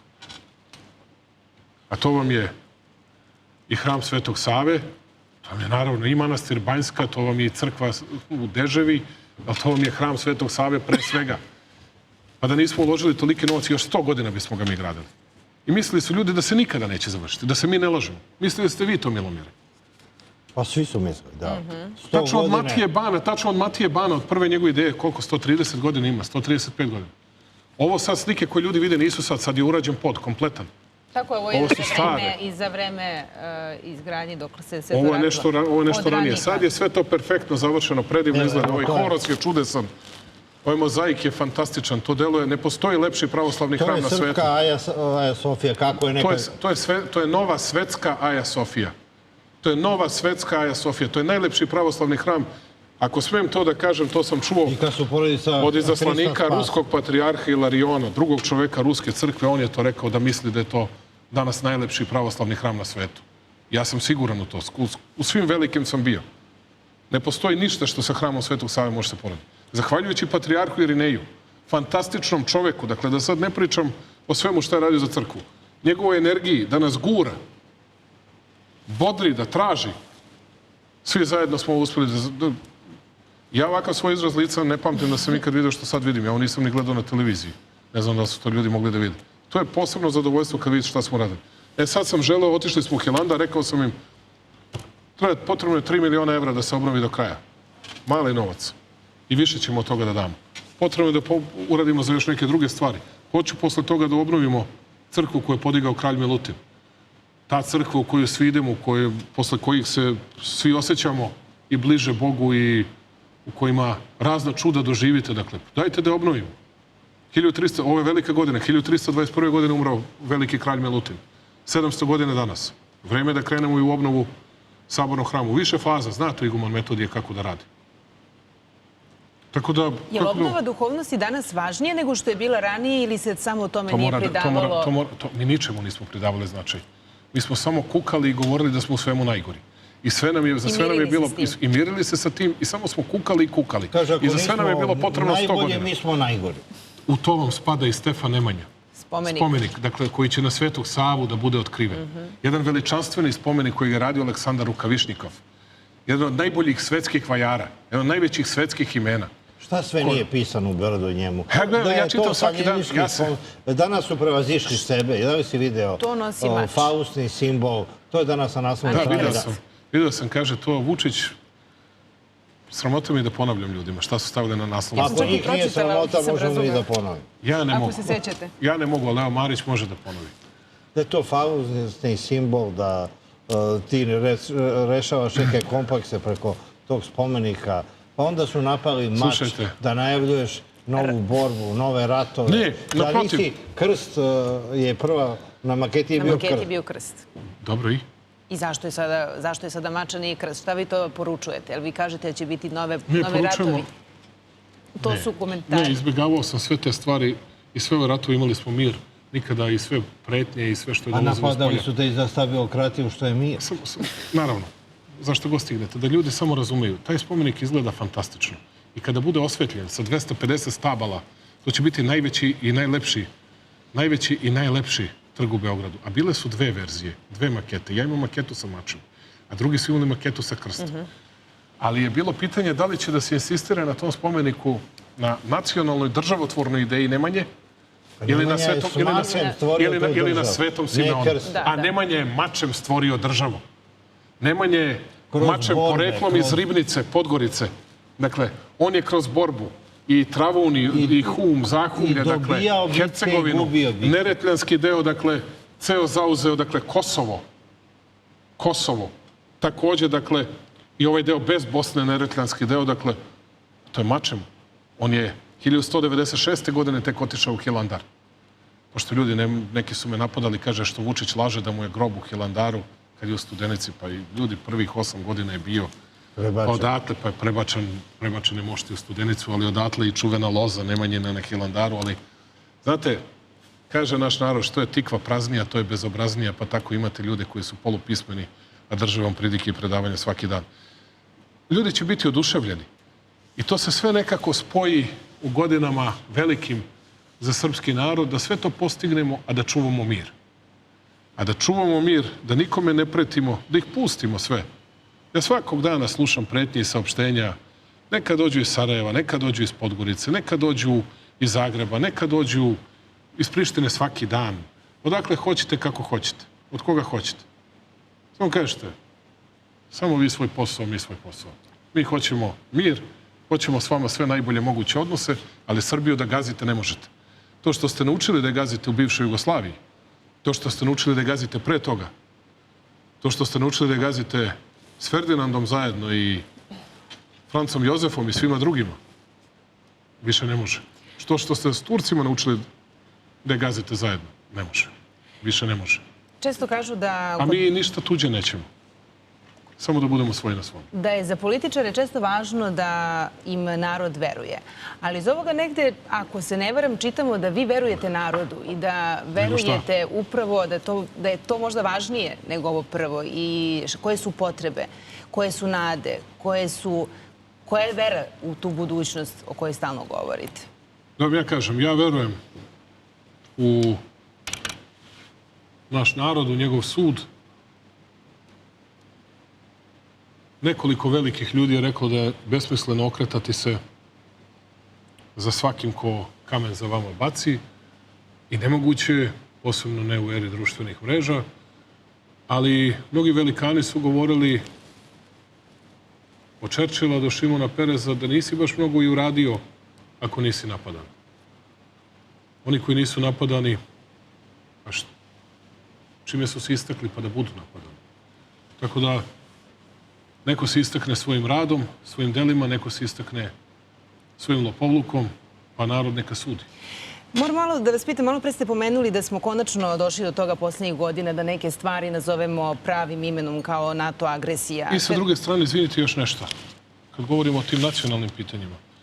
Pošto ja slušam svakoga dana kako sam izdajnik, veleizdajnik i svi smo mi izdajnici i veleizdajnici, a to nas velike patriote kritikuju. I kaže, pomognemo Vučiću da izda Kosovo. Da. To su ovi velikani koji su, u čije vreme je Kosovo proglasilo svoju nezavisnost. Ali samo želim građanima Srbije da pročitam nešto. Dakle, ovo je originalni dokument za službenu upotrebu iz 17. decembar 2007. godine. Dakle, politički direktor Ministarstva spoljnih poslova Borislav Stefanović, to je dok nije promenio ime u Borko Stefanović, rekao je zamjeniku direktora Biroa za evropske i evrazijske poslove State Departmenta, Kancelarije za Južnu i Centralnu Evropu, Robertu Silbersteinu, koji je boravio u poseti 28. novembra. Odnosno, tražio je od njega da SAD odlože za nekoliko dana priznanje Kosova, zato što će to poremetiti predsjednika Tadića u predizbornoj kampanji. Dakle, vi ljudi razumete, ti ljudi nam danas drže patriotske pridike. Oni su zvanično tražili da se pomeri priznanje Kosova za nekoliko dana, samo da bi oni mogli da pobede na izborima, a onda baš nas briga za Kosovo, priznajte Kosovo.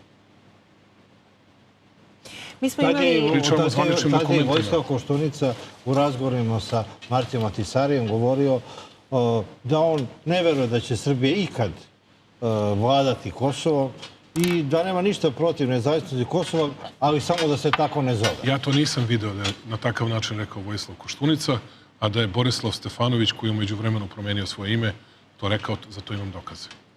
Ljudi Ja, koji znate, ne su volim da prisustvovali nagađam. tim razgovorima... Ja to, ko je prisustvovao, rekla, kazala, ja to me ne interesuje. To rekla, kazala, sam se naslušao. Ako imate dokument, pokažite mi ga. Lako mi je da ga napadnem i da govorim da su svi takvi, ja to ne mogu da kažem, to nisam video. A ovo sam video. Ovo sam video. I ti ljudi nam danas drže predavanja. To su ljudi, svi koji danas vode ovu hajku 24/7 na svojim televizijama u koje su uložili 100 miliona evra tajkunskih para otetih od ovog naroda samo da bi vodili kampanju protiv mene i protiv ove zemlje. A u njihovo vreme 90 zemalja priznalo nezavisnost Kosova, a u moje vreme nije 7 ili 8, a 18 zemalja povuklo. Pa ko je izdajnik, a ko je patriota? A pri svemu tome ja neću da lažem narod i da kažem da je laka situacija i da je to sve lepo i da je sve naše i tako dalje. Ja nisam lažov i nisam neko ko će da obmanjuje ljude. I ne interesuje me kako će ljudi da reaguju. Hoću da im kažem istinu. Samo hoću da ljudi vide ko se koliko bori i za naš narod na Kosovu i Metohiji. U kakvoj smo mi sad situaciji? Vjosa Osmani, koja je vede predsjednika Kosova, rekao da će oni da razgovaraju sa novim predsjednikom Bajdenom, da više ne moraju da poštuju ni briselski sporazum, Nisu ga poštovali ni do sada.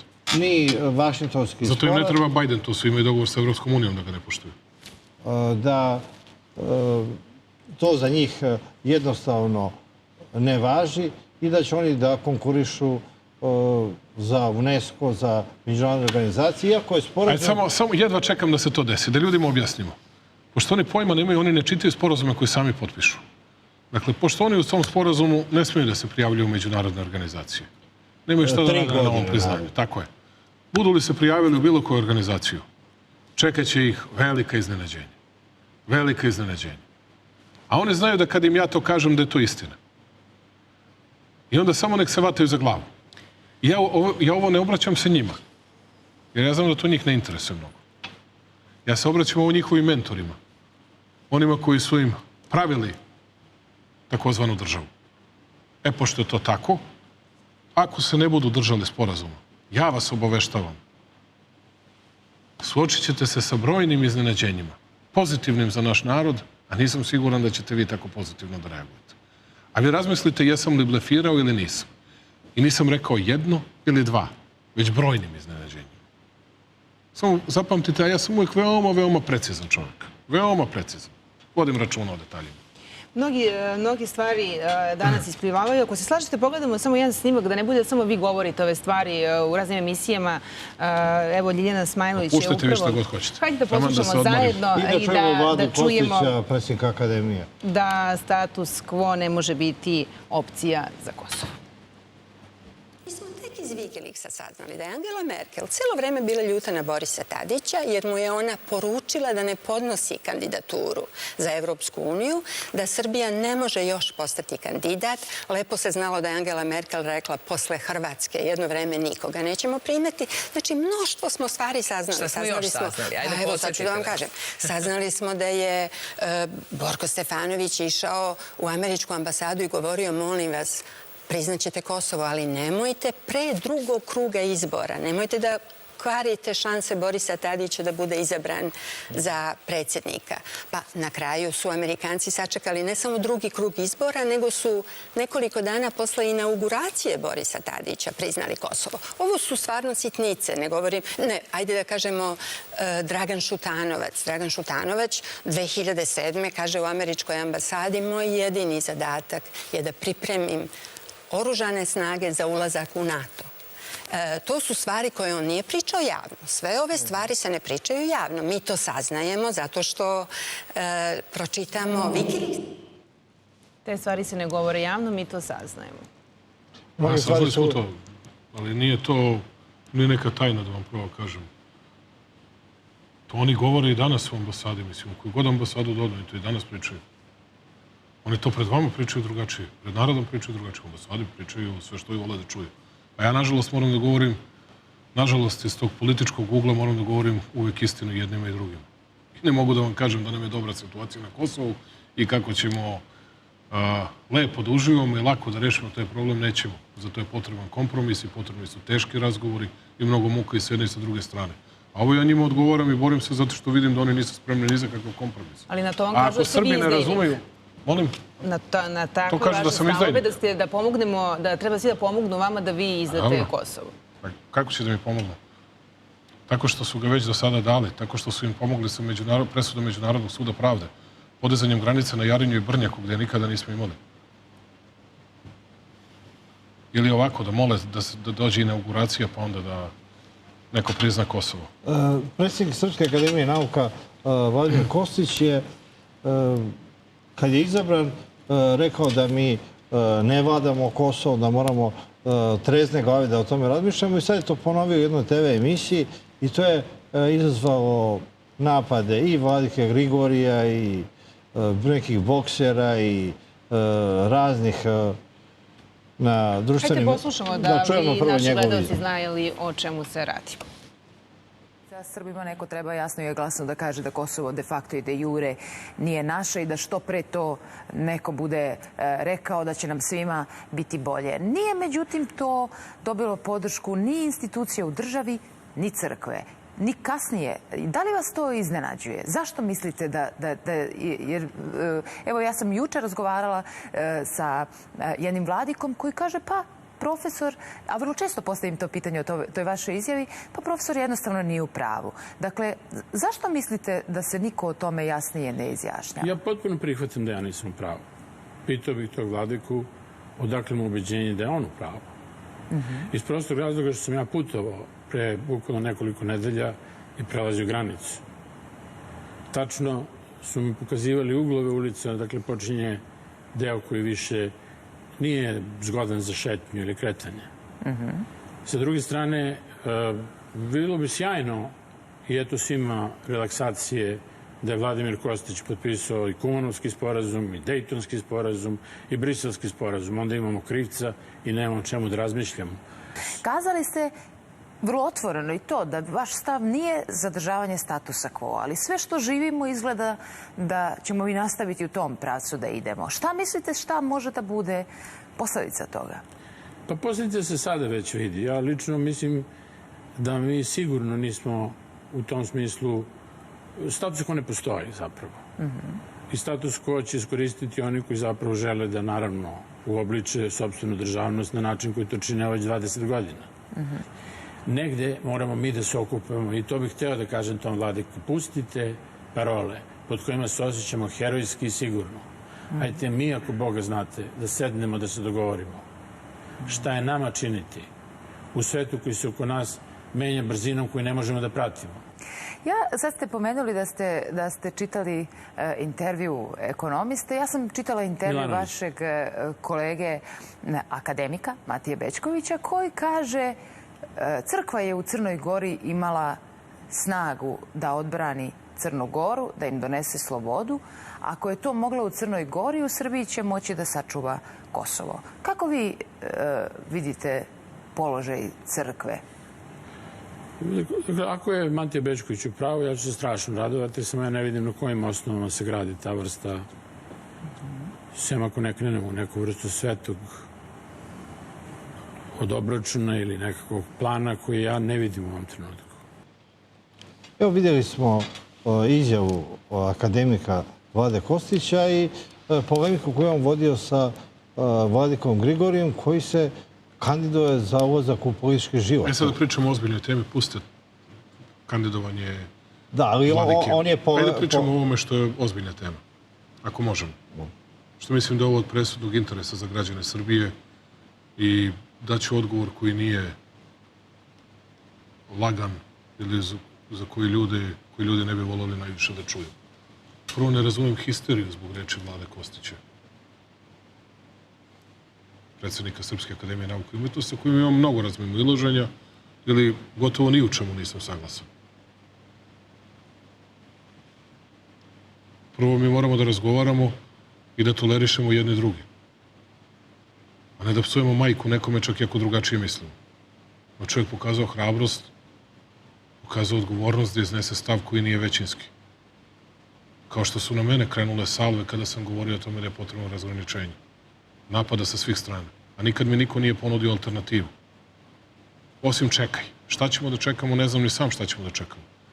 Što se tiče zamrznutog konflikta, mislim isto što i on. To je samo pitanje ko će prvi da izvuče sablju iz koreca. Da li će da bude za 5, 10 ili 20, ali biste vi volili da vaše dete, učestvuje u tome.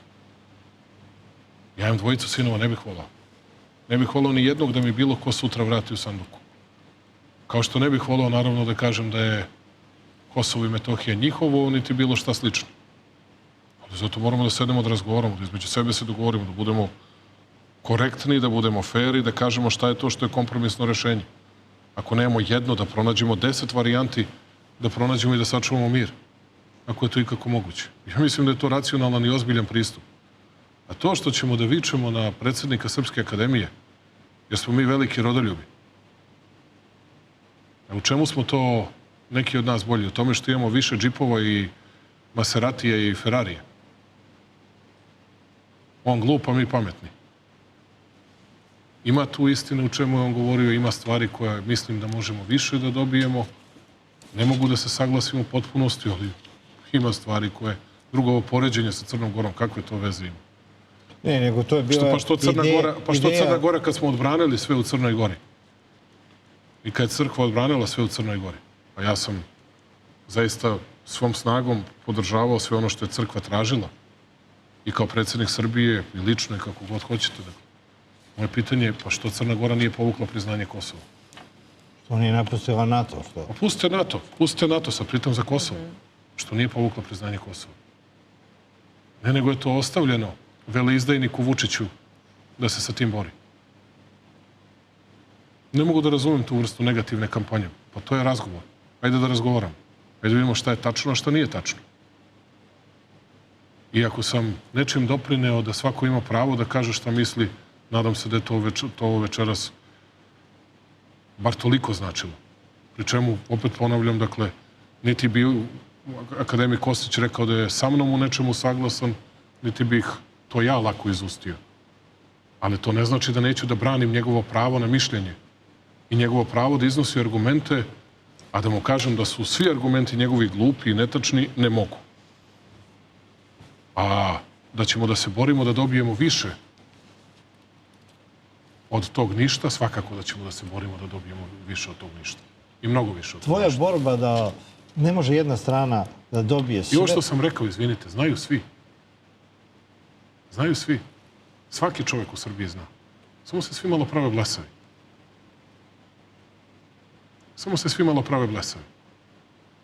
I samo bi svi hteli da nađu uvek nekog novog krivca. I kao da se nešto nije dogodilo u prošlosti.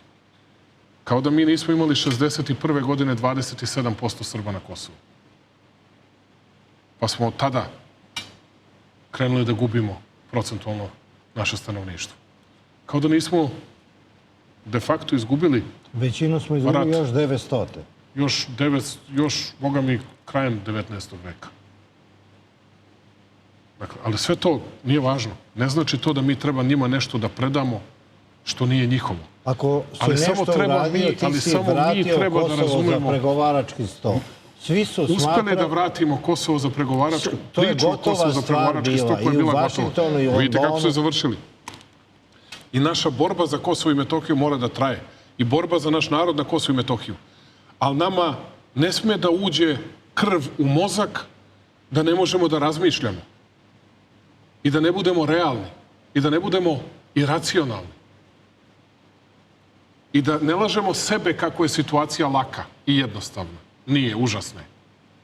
I to ljudi treba da znaju. I da znaju kakve su sve opasnosti od zamrznutog konflikta. Jer onda nećemo da pričamo o ovakvom rastu i povećanju plate i penzije. Ako si nešto i o tome kako će deca da nam žive. U razgovori u Briselu i u Vašingtonu omogućili su vrtoglavi ekonomski napredak Srbije. Te godine mira, te godine razvoja. Naš je problem što Albanci, Evropljani, nisu spremni suštinski na kompromisno rešenje. Što si mislio? Svi oni hoće poraz Da Srbije. ne može jedna strana Svi oni hoće da poraz... dobije sve, a druga ništa. Tako je. To je jedini uslov. Svi oni na ovaj ili onaj način, posebno Albanci, nemam ja šta da zamerim sad ni Lajčaku, ni Evropskoj uniji. Dakle, ali sve to zajedno želi samo poraz i poniženje Srbije. Oni kada dođu u Brisel, oni traže od nas i zato ja vidim da se nastavlja zamrznuti konflikt. Ja zbog toga nisam srećan. A se on To ni nastavlja. Srbiji ne odgovara. Pa naravno da ne odgovara, ali se nastavlja. Jer, slušajte ljudi, Možemo posle svega da saznamo šta je to One bila nama- ideja razgraničenja, podele. nije pitanje, slušaj, da vam kažem nešto, ideja je da ja znam da mi ne možemo da dobijemo sve, Da dobijemo nešto. ali da budemo jednako zadovoljni koliko i Albanci i da oni budu jednako nezadovoljni koliko i mi. A spremni smo bili da razgovaramo o spektru raznovrsnih tema. Ali oni nisu spremni. Oni dođu u Brisel, kažu da nam platite ratnu odštetu. Mi da vas gonimo i da nam se izvinite za genocid, a onda da odgovarate za genocid.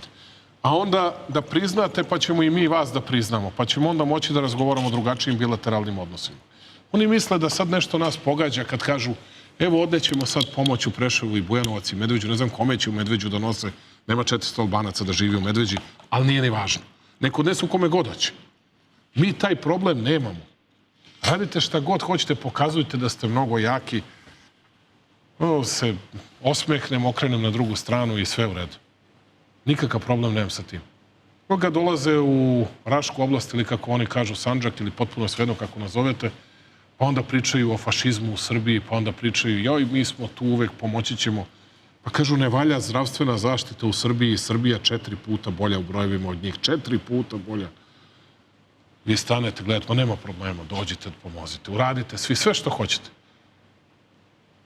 Zato što kad ste jaki, onda nemate potrebu da kukate i da plačete.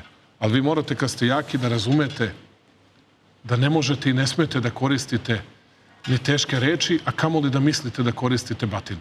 To ne smete da pomislite. Nego treba da gradite mir i treba da gradite dobre odnose sa svima. Da ti ljudi počnu da vam veruju. Da i pomažemo jedni drugima, da gradimo normalne odnose, da sačuvamo taj mir u budućnosti. Što mislite, meni nije lako da odgovorim na svako saopštenje SDA i Sarajeva. Da stičem poene koliko hoćete ovde u Beogradu. Ja preskočim, ne odgovorim im nikad. Ili gotovo nikad. Gotovo nikada. Šta god da kažu. Da je plan SDA da se ukine Republika Srpska. Ja o tome govorim o opasnosti tog plana, ali ne napadam njih. Ne napadam njih. I neću stičem poene. Zašto hoću da sa Bošnjacima imamo najbliže moguće odnose. Hoću sa Bošnjacima da imamo najbolje odnose. Onda će neki od njih da se sete posle izvesnog vremena i posle mnogo kampanje. A čekaj, šta nam je taj čovjek rekao protiv? A šta su uradili protiv nas? A ko nam je izgradio toliko i u tom našem Sandžaku, kako ga mi zovemo, ako to nije ova vlada i predsednik Vučić? A mi sada gradimo Novi Pazar, Tutin, 22 km, gradi se, fantastično ide. Taršijapi gradi odlično.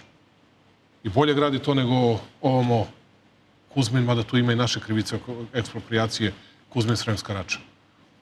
Kad budemo potpisali ugovor Požega, Arilje, Ivanjica, Duga Poljana, ljudi će moći da budu u Beogradu iz Novog Pazara i Sjenice, pošto je Duga Poljana tačno na pola puta između Pazara i Sjenice. Važno mesto, dakle, za 2 sata i 15 minuta. Kad budemo izgradili put prema Sarajevu, nadam se da će i u Bosni i Hercegovini i Republice Srpskoj to da prionu na posao, imaju 98-100 km da izgrade, kojim god trasu da izaberu, da li idu na Rogaticu, da li da ne idu na Rogaticu, to je njihova stvar. Dakle, do Sarajeva će doći za 2 sata i 15 minuta. To su velike stvari za ljude. Gradimo puteve u Dojićima, kilometar i po urađeno, sad ćemo da uradimo još 8 kilometara koje dodatno treba se uraditi. Govorimo o selima u kojima niko nikada nije ulagao. Dakle, to su velike stvari za ljude. O tome treba razmišljamo, ne o tome kako ćemo s nekim da se sukobljavamo. I šta je bio problem što je neko nešto izgovorio? To pokazuje takođe, srpska snaga ne sme da znači srpsku bahatost. Srpska snaga treba da znači srpsku mudrost i srpsku racionalnost. To je ono čime treba da se rukovodimo. Jel čovjek nekog uvredio, čovjek izgovorio šta misli. Mi ne možemo da podnesemo da neko drugačije misli. Ja to ne bih rekao što on rekao. Ali da li je sve netačno što je rekao? Nije. A ja sam li u pravu, Mariću? Ali ovde odavno... Nego nisam čuo, jesam li u pravu ili nisam. Sigurno, ali dijalog je odavno zamro. Zato što niko ne želi nikog drugog da čuje. Davno je Dekart rekao, raciju je nešto što je najbolje raspoređeno među ljudima. Evo, ja sam u moju emisiju zvao i te lidere opozicije. Svi su odbili, i akademik Teodorović, i svi su odbili da gostuju. I oni kažu, to je režimska televizija. To je velika šteta. Imaju oni svojih tajkunskih televizija na koje vole da idu. Kaže, koje mi su ne 100 miliona evra gostujemo uložili. na režimskim televizijama. Dobro. A onda kukaju kako ih negde nema. I onda su zabranjeni, žale se Tanji Fajon, žale se raznim institucijama. Oni najčešće vas optužuju za to. Mene optužuju za šta? Za medijski mrak, za nemogućnost iznošenja sopstvenog mišljenja, govorenja. Čak imamo jedan snimak, ne znam da li ste raspoloženi da pogledamo takođe. To nije pitanje mog raspoloženja, ja sam ovde da odgovoram na vaše pitanje. Slažemo se. Možemo li da pogledamo upravo snimak Đilasa koji upravo ovo govori? Predsjednik države jako dobro manipuliše i koristi medije koje stavio pod kontrolu. Mi upravo radimo na toj platformi koju ćemo poslati i našim prijateljima u Evropskom parlamentu. Ti naši zahtevi, oni jesu formalno upućeni vlastima u ovoj zemlji, ali za zaista neko misli da Aleksandar Vučić obraća pažnju na to što mi tražimo. Pa onda je želeo da u ovoj zemlji bude demokratija i sloboda medija, ne bi napravio što je napravio.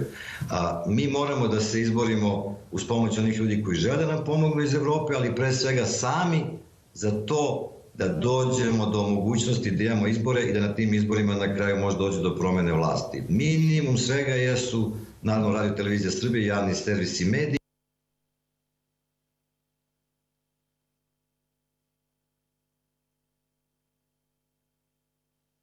Glavne stvari ili najveće stvari teh reklamnih agencija se radi kroz nekoliko agencija koje su vrlo bliske partijama ili su partijske. Naprimer, savjetnik predsjednika Tadića Šaper, potpredsjednik stranke, njegove stranke Đilas i još nekoliko agencija u stvari rade to sve što je u stvari kontrola medija. Kako god da ga zovete, oni naravno se ljute i kažu kako to nije tako.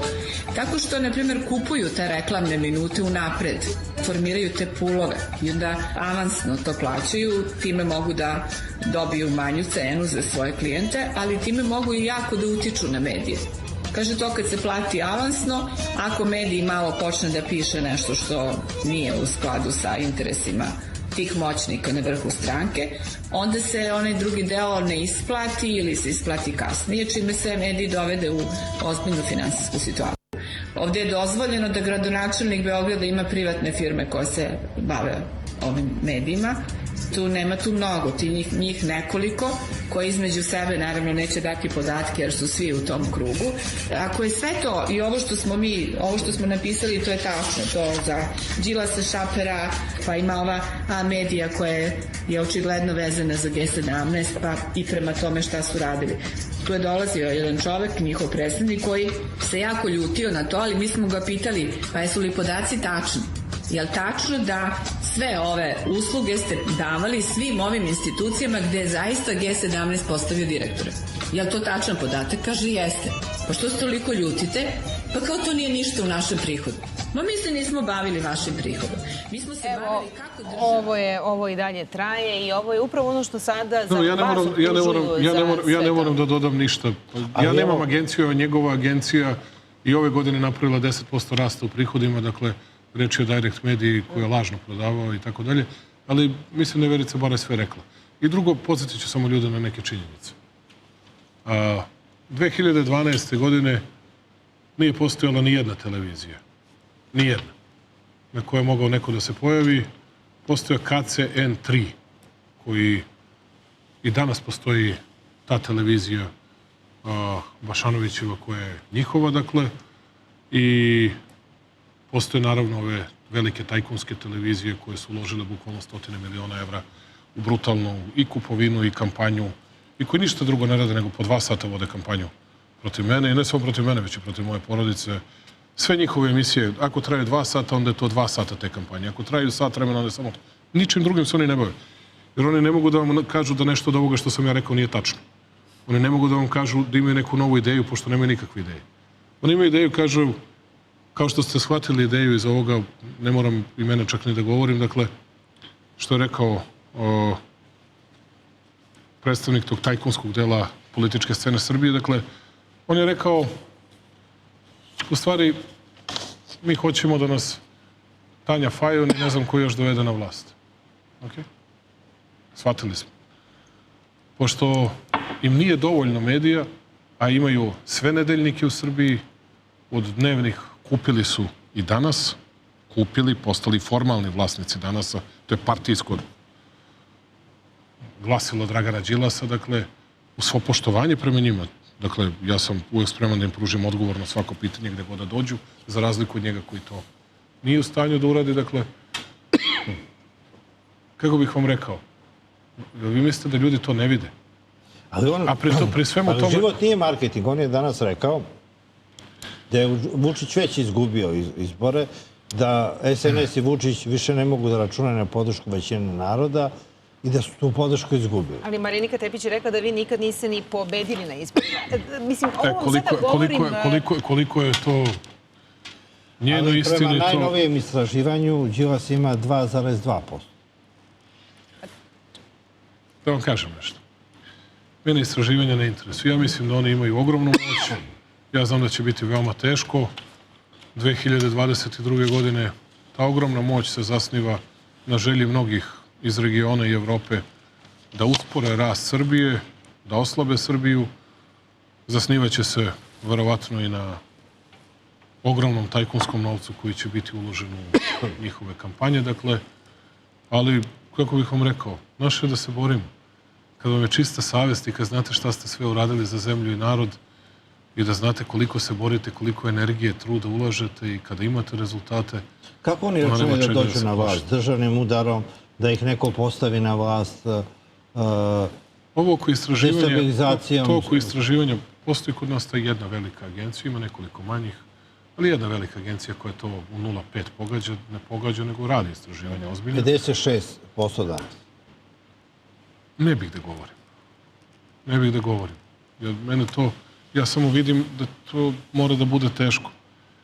Jer ako vi svakoga dana izdržite da na dve televizije koje se u 50% domaćinstava nalaze pod rednim brojem 1 i 2, ne čujete ništa, sem Vučić je kriminalac, mafijaš, ubica, zlikovac, majmun, ludak, đubre i tako dalje.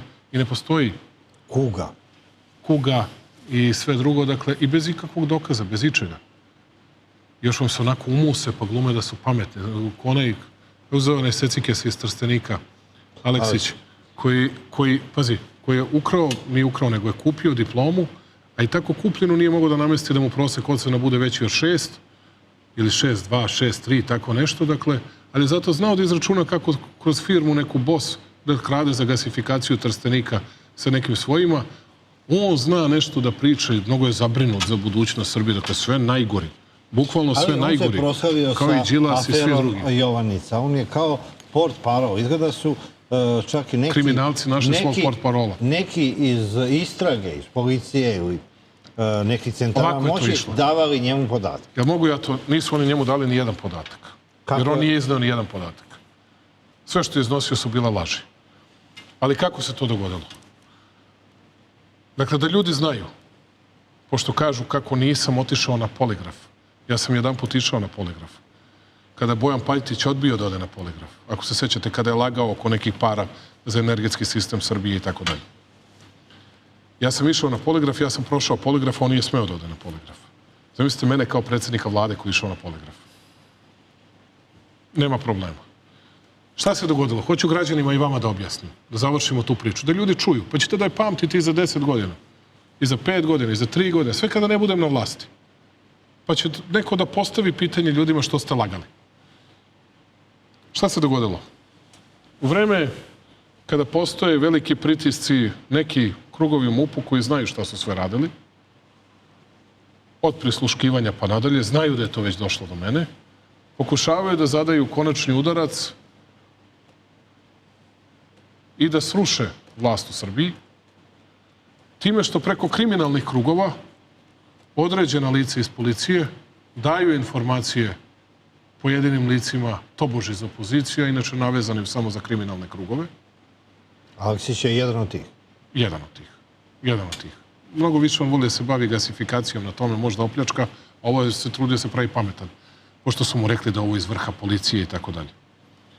I onda on izašao sa pričom, da ljudi znaju, izašao je sa pričom kako je Koluvija, koji je vlasnik toga, tražio vezu telefonsku, jedini telefonski kontakt ili posljednji telefonski kontakt ostvario sa mojim bratom Andrejem. Da stvari raščistimo, da ne bih ja govorio da su ovo laži ili ne. Nikad u životu se nije čuo moj brat sa njim. Ne tada, nikada. Nikada ga nije video. Kažu, ja ga vodam po sajmu. Nigde ga nisam vodio, niti čoveka poznajem. Kažu, slikao se. Pa slikao se 15 metara iza mene jer ga je vodila Privredna komora kao uspešnog privrednika kad smo 300 ljudi vodili u Moskvu. Dakle, da bi ljudi znali kompletnu istinu. Nikada ga nismo videli, nikada ga nismo čuli. Niko od nas. Nikakve veze sa tim nemamo. Pozdravio sam slučaj da se ispita sve, da se uhapse svi počinioci, da odgovorni snose krivicu. Onda je krenulo strašni napad sa svih strana, bez jednog dokaza, bez ičega. I kad dobijete 100 dokaza, oni kažu, strašni su ovi policajci, profesionalci. Ja pitam, koji? Oni kažu, pa mali Senta, nagradio sam ga. Kaže neki drugi policajac. Ja pogledam šta su rekli ta dvojica policajaca. Oni precizno kažu, nikada, nigde, ni pred kim nismo pomenuli potpuna izmišljotina bilo kakva uloga Andreja Vučića. Što onda lažete narod? Ili bilo koga od nas? A ja sam mogao da odem kod njega u onoj kampanji Budućnost Srbije. Jer zaista pravi odlične paradajzove čovjek i tako dalje. Odlično organske hrane. Kalnića, pijaci i dalje. Malo je nedostajalo, nego ne znam šta je bilo. Nemam pojma, da li nisam taj deo Sremskog okruga obilazio. Ko će znati? Jel bi to značilo da sam upleten u nešto? Dakle, samo hoću da vam kažem, tako je stradao Vulin i kriv ne dužan. Dakle, suština je u tome da je to sve izmišljeno. I nisam siguran, to se sada ispituje naravno, kakvih je tu bilo i spoljnih i drugih kriminalnih uticaja i tako dalje. Da je bilo i stranog faktora. Ne postoji u ovoj zemlji gotovo ništa, nije bio odlučujući, ali nemam sumnje. Ali govorilo se da je to sukob, da je to neka američka firma htjela da ovlada... Ja to ne mogu da potvrdim. I da je Koluvija radio za neke evropske investitore industrijsku konoplju, da su trebalo da izađu sa tonama te konoplje koja se koristi u medicini. To su bile priče. Ja stvarno to ne znam. Ja mogu da vam govorim do čega sam došao i šta je to što znam. Tako da, jedino što mogu da vam kažem, ja sam spreman, dakle, da ako je potrebno, da bi ljudima, ako ljudi ne veruju, ako im je to potrebno, spreman sam da se i dodatno ponižavam i da idem na poligraf na svako pitanje vezano za Jovanjicu, da odgovorim i ja i moj brat. Moma Stojanović je juče rekao da je to osveta Nebojše Stefanovića za slučaj Krušika. Je li ima to neke veze?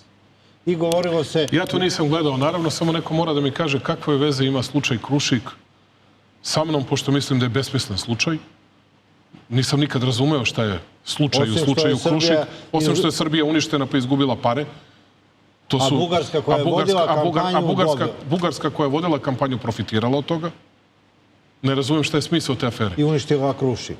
Pa nije uništila i neće uspeti da ga unište, ali su mnogo toga uradili na uništenju Krušika. Tako da ne razumem šta je smisao svega toga. Priča o Jovanjici je potpuno izmišljena, priča o Krušiku je bila da ne razumem o čemu se radilo. Nikada u tome nisam učestvovao. Znate, ja kažem svakome u lice šta mislim. Stefanović je dao izjavu da ne treba da brane Vučića od njega, da je on sve u politici naučio od tebe. I iako je javnost pokušala da prikaže da je to neki sukob u okviru SNS. Da vam ja sad kažem. Ne postoji u jednoj porodici, ne postoji ni jedna porodica na svetu u kojoj se nekada sa nekim niste posvađali. SNS je toliko velika partija da naravno da imate i različite interese i različite ljude. Da imate mnogo raznovrsnih interesa. I ambicija i želja. Naravno. I ambicija i želja. I uvek su te ambicije veće, a retko kad su manje od onih koje... 100 ministarstava da imaš ne bi bili zadovoljni. 1000. Ali nevezano za to, da se vratim na ovu priču.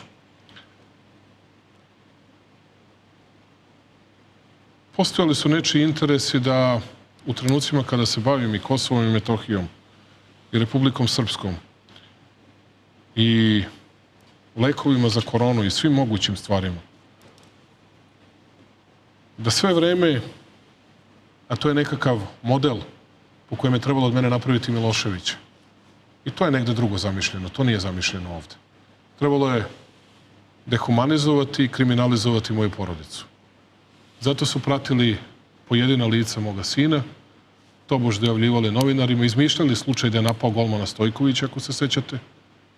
Sećate se te potpuno izmišljotine, čovjek je živ i zdrav, može da vam kaže. Imao je sukob sa nekim karatistom iz Crvena zvezda, Delije, ne znam ko je već, nije važno, koji nije moj sin slučajno.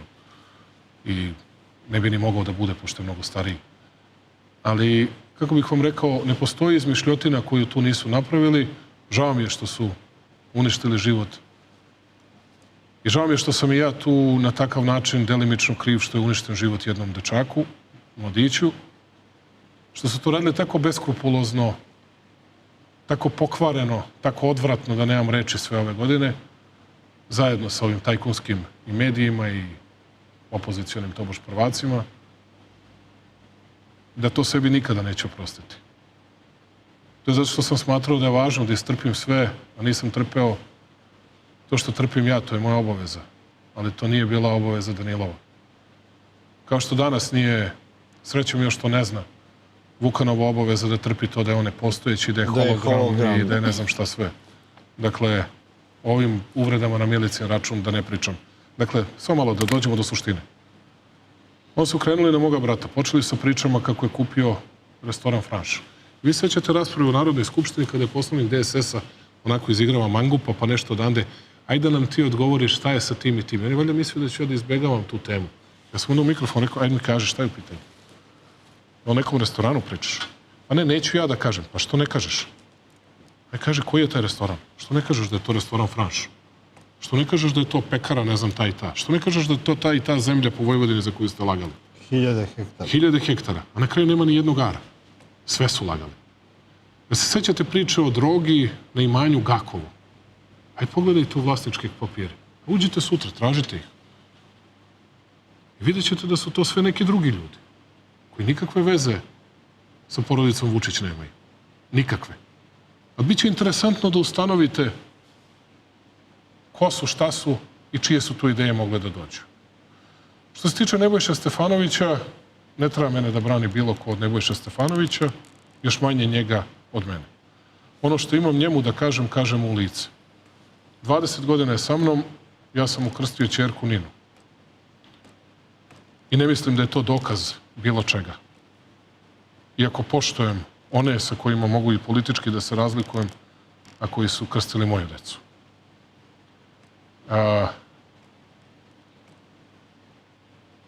Mnogo je napredovao, mnogo je toga naučio. Reč je o sposobnom čoveku. Od njega zavisi. Ima veoma odgovornu funkciju. Ali će morati da radi vredno, morat će da se bori i morat će se bori svakoga dana. Nije dovoljno ono što si se borio nekada. To pitanje ko je jači, pa sad velika je borba. On je meni 2 puta tokom prethodnih nekoliko godina, prethodne 2 ili 2 godine, ponudio ostavku, upravo zbog svih tih priča. Bio korektan sasvim. Ja sam mu rekao, ne, zato što ja nisam čovjek koji se rastaje sa ljudima, a da nisam siguran da je vreme za rastanak. Mnogo si dobrih stvari uradio i za našu stranku i mnogo si dobrih stvari uradio za Srbiju. Da li si pravio greške određene? Sigurno ih je bilo. I nepažnje, i grešaka, i svega drugog. Napravio sam ih ja, ne jedno. Pa mi je to narod oprostio već 6-7 puta na izborima. Zato što je video da se borim za nešto. Zato što je video da ginem za to. Tako da, on ima velike obaveze, moje očekivanja su ogromna i verujem da će to moći da napravi dobar rezultat. Navešću vam drugi primer. Danas sam razgovarao sa Vulinom i pitam ga što si smenio načelnika u Nišu. Ako smijem da znam. On kaže, aj ne zavitlavaj. Aj kažem. Pa Bile kaže... su demonstracije, bila je tragedija. Bila je saobraćajna nesreća gde... Dogodila se stravična saobraćajna nesreća u kojoj je 2 ljudi stradalo, dete od 12 godina dečak od 12 godina i čovjek sredovečni u 40 godina, dakle, užasna nesreća. Čovjek je mlad, čovjek je od 19 godina koji je upravljao vozilom, skrenuo je na trotoar, pogazio ih i tako dalje. Narod je mislio da policija nekog štiti. Ne, polako. Nije to narod mislio. Prvo, narod je užasnut i šokiran razmerom tragedije. I narod bi nešto da se uradi, sad više nije ni važno šta je realno, šta je racionalno, a tragedije se dešavaju. Šta radite kad vam padne avion? Šta radi Angela Merkel kad German Wings padne i bude 150 poginulih? Šta da radite?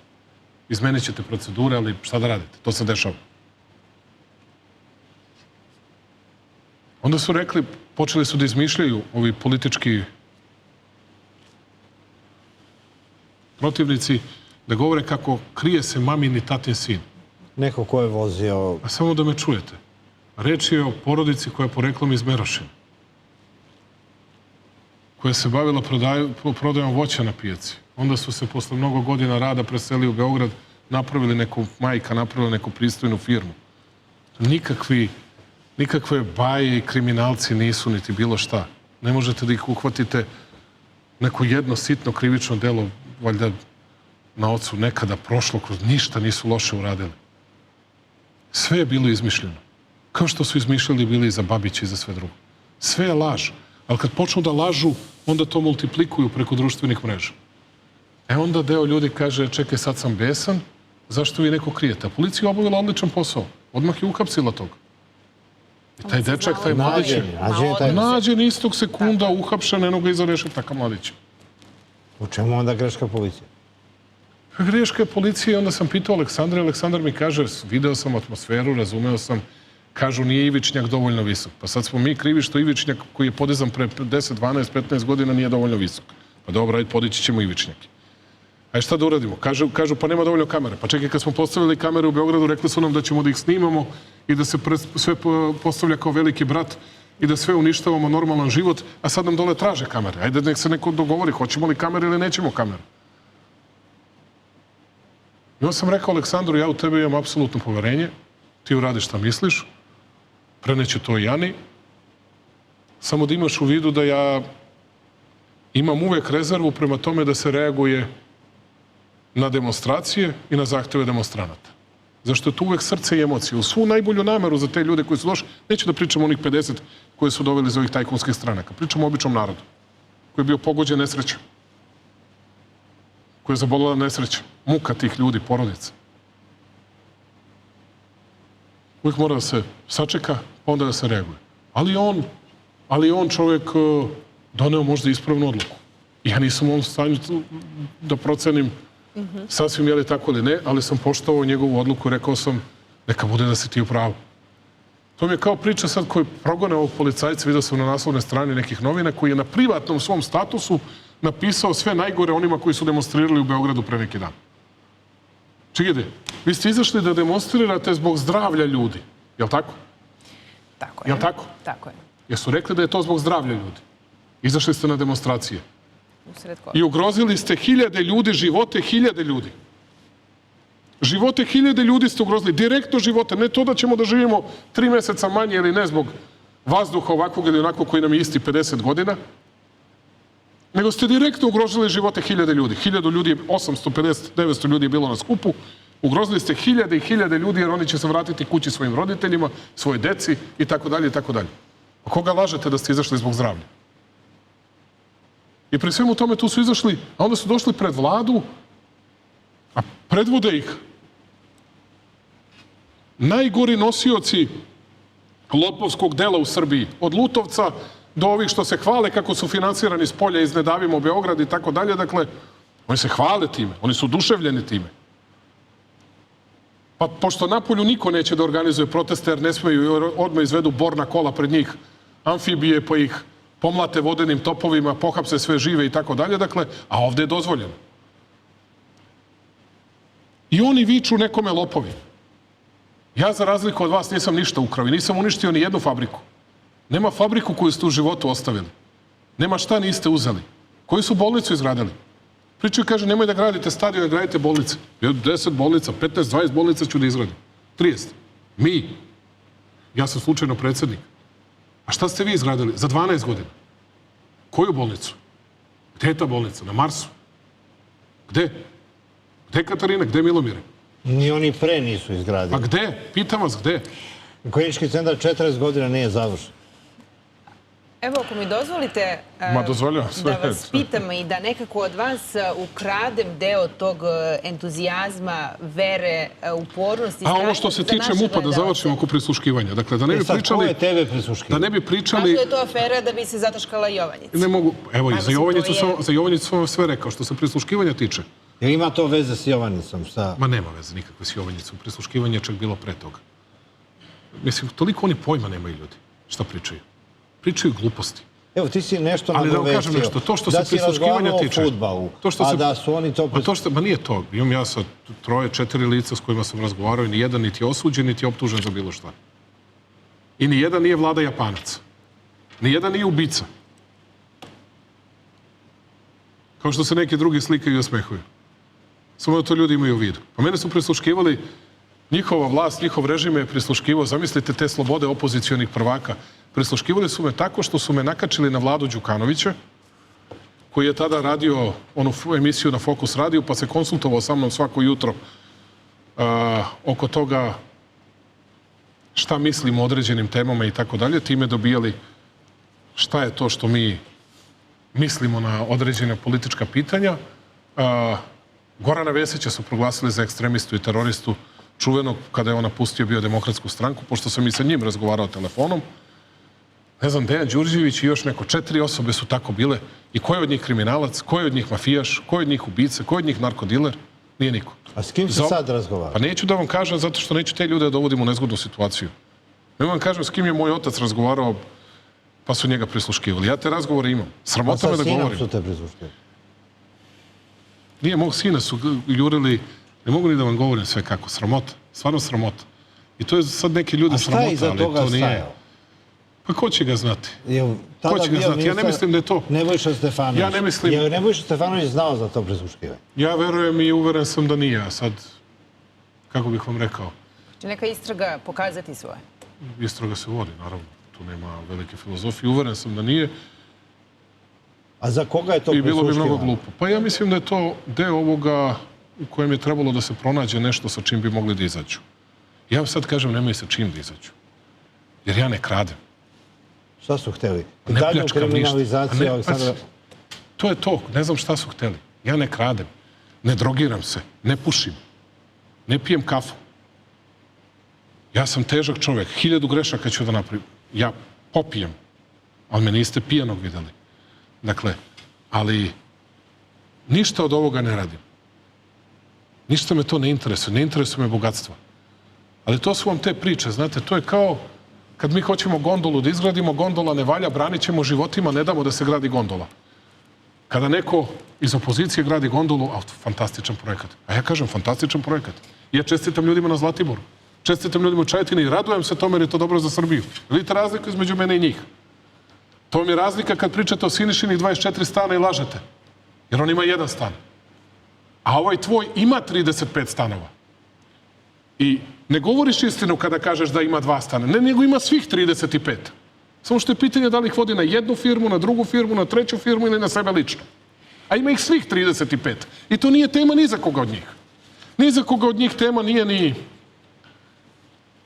mučeni žandarm koji je napadnut zato što je napisao na svom privatnom profilu nešto sa čim ne moram da se saglasim.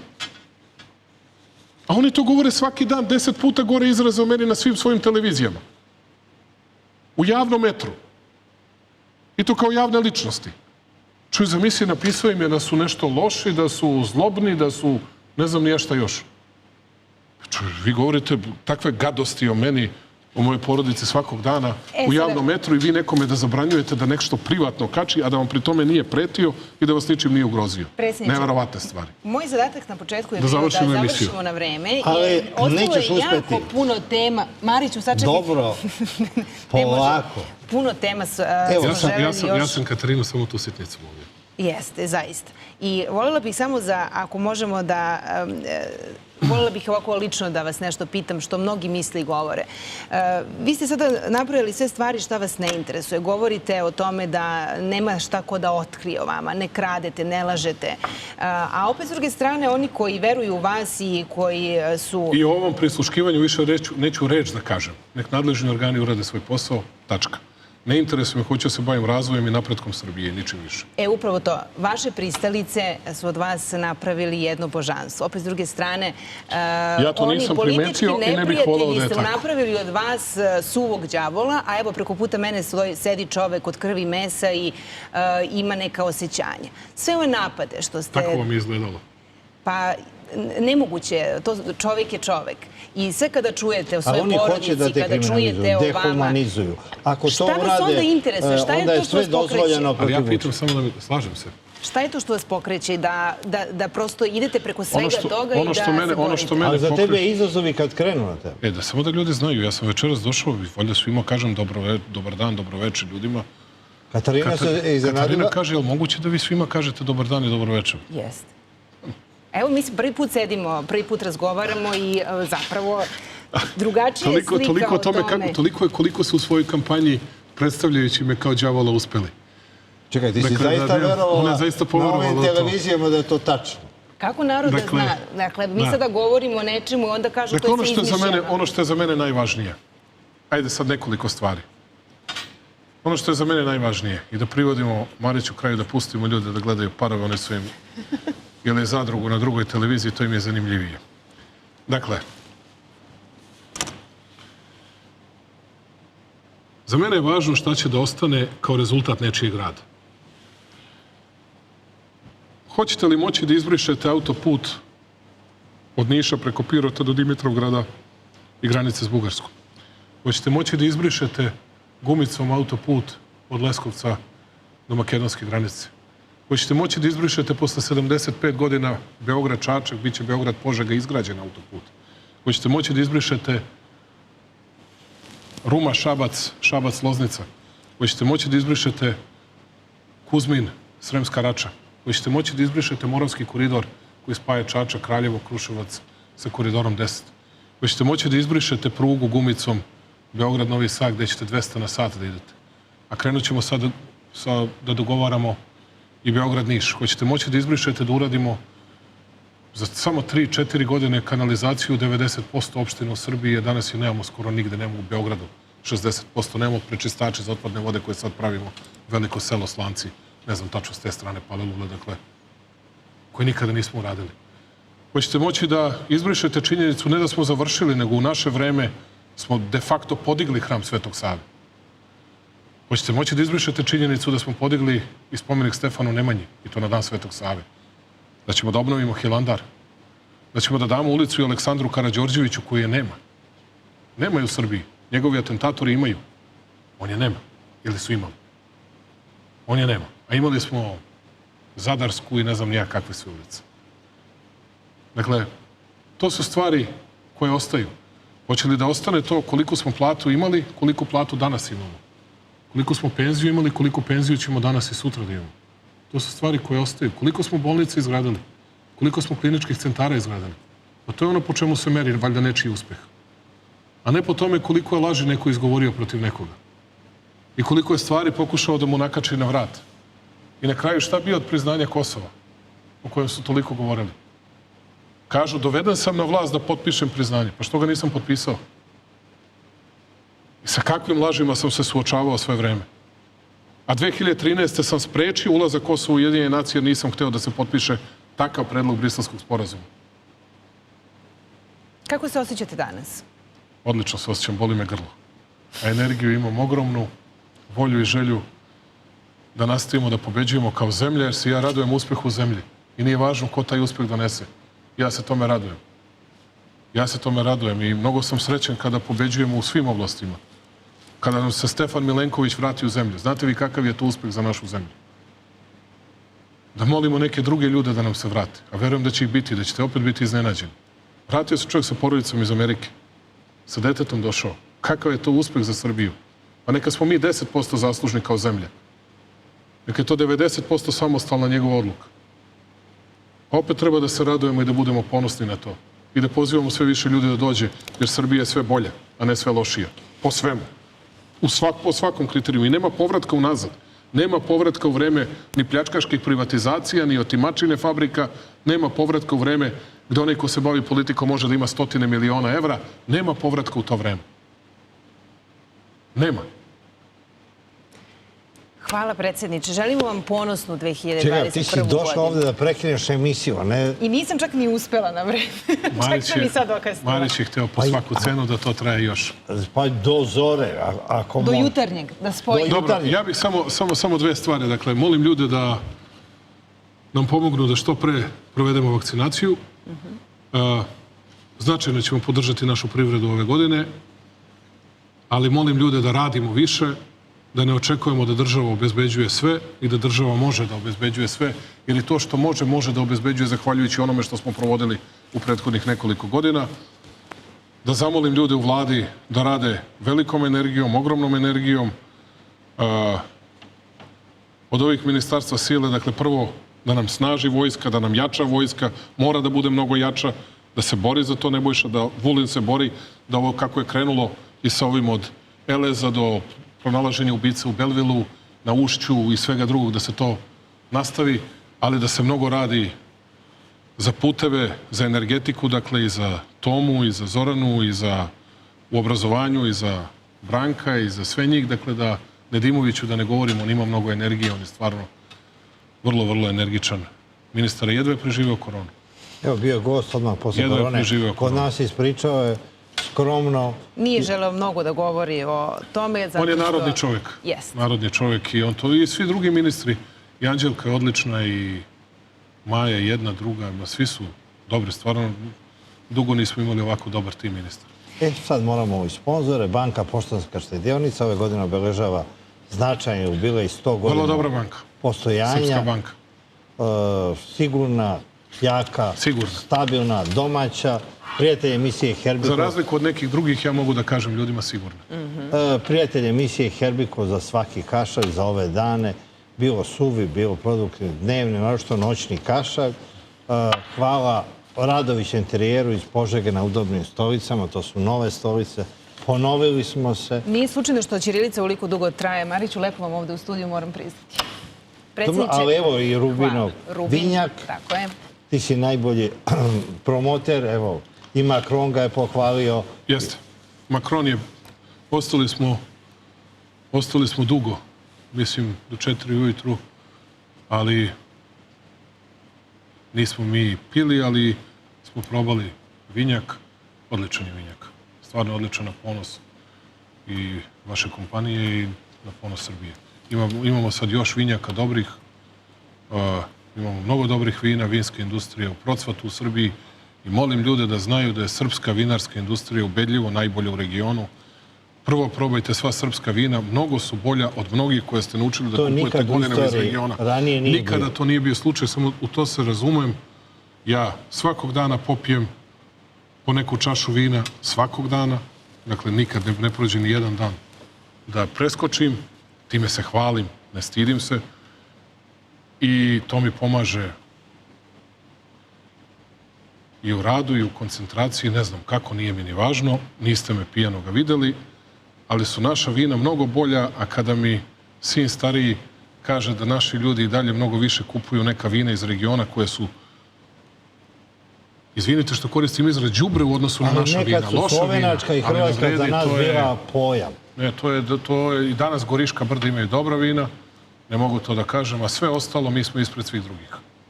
Mi smo ispred svih drugih. I samo neka ljudi probaju naša vina, imamo fantastična vina.